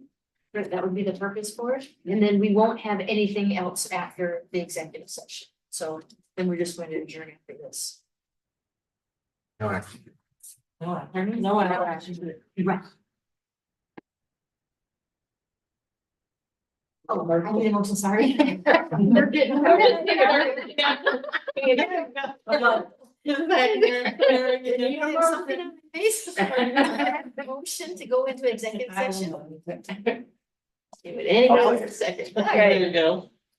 Now, well. Now. Mrs. Leskowitz, Yes. Mrs. Butler. Yes. Mrs. Donahue. Yes. Mr. B. Yes. Mrs. Kipling. Yeah, just said we're not doing it. So we are going in at 8:55. Should be up by 9. Oh, Oh, that was so funny. It's a nice laugh.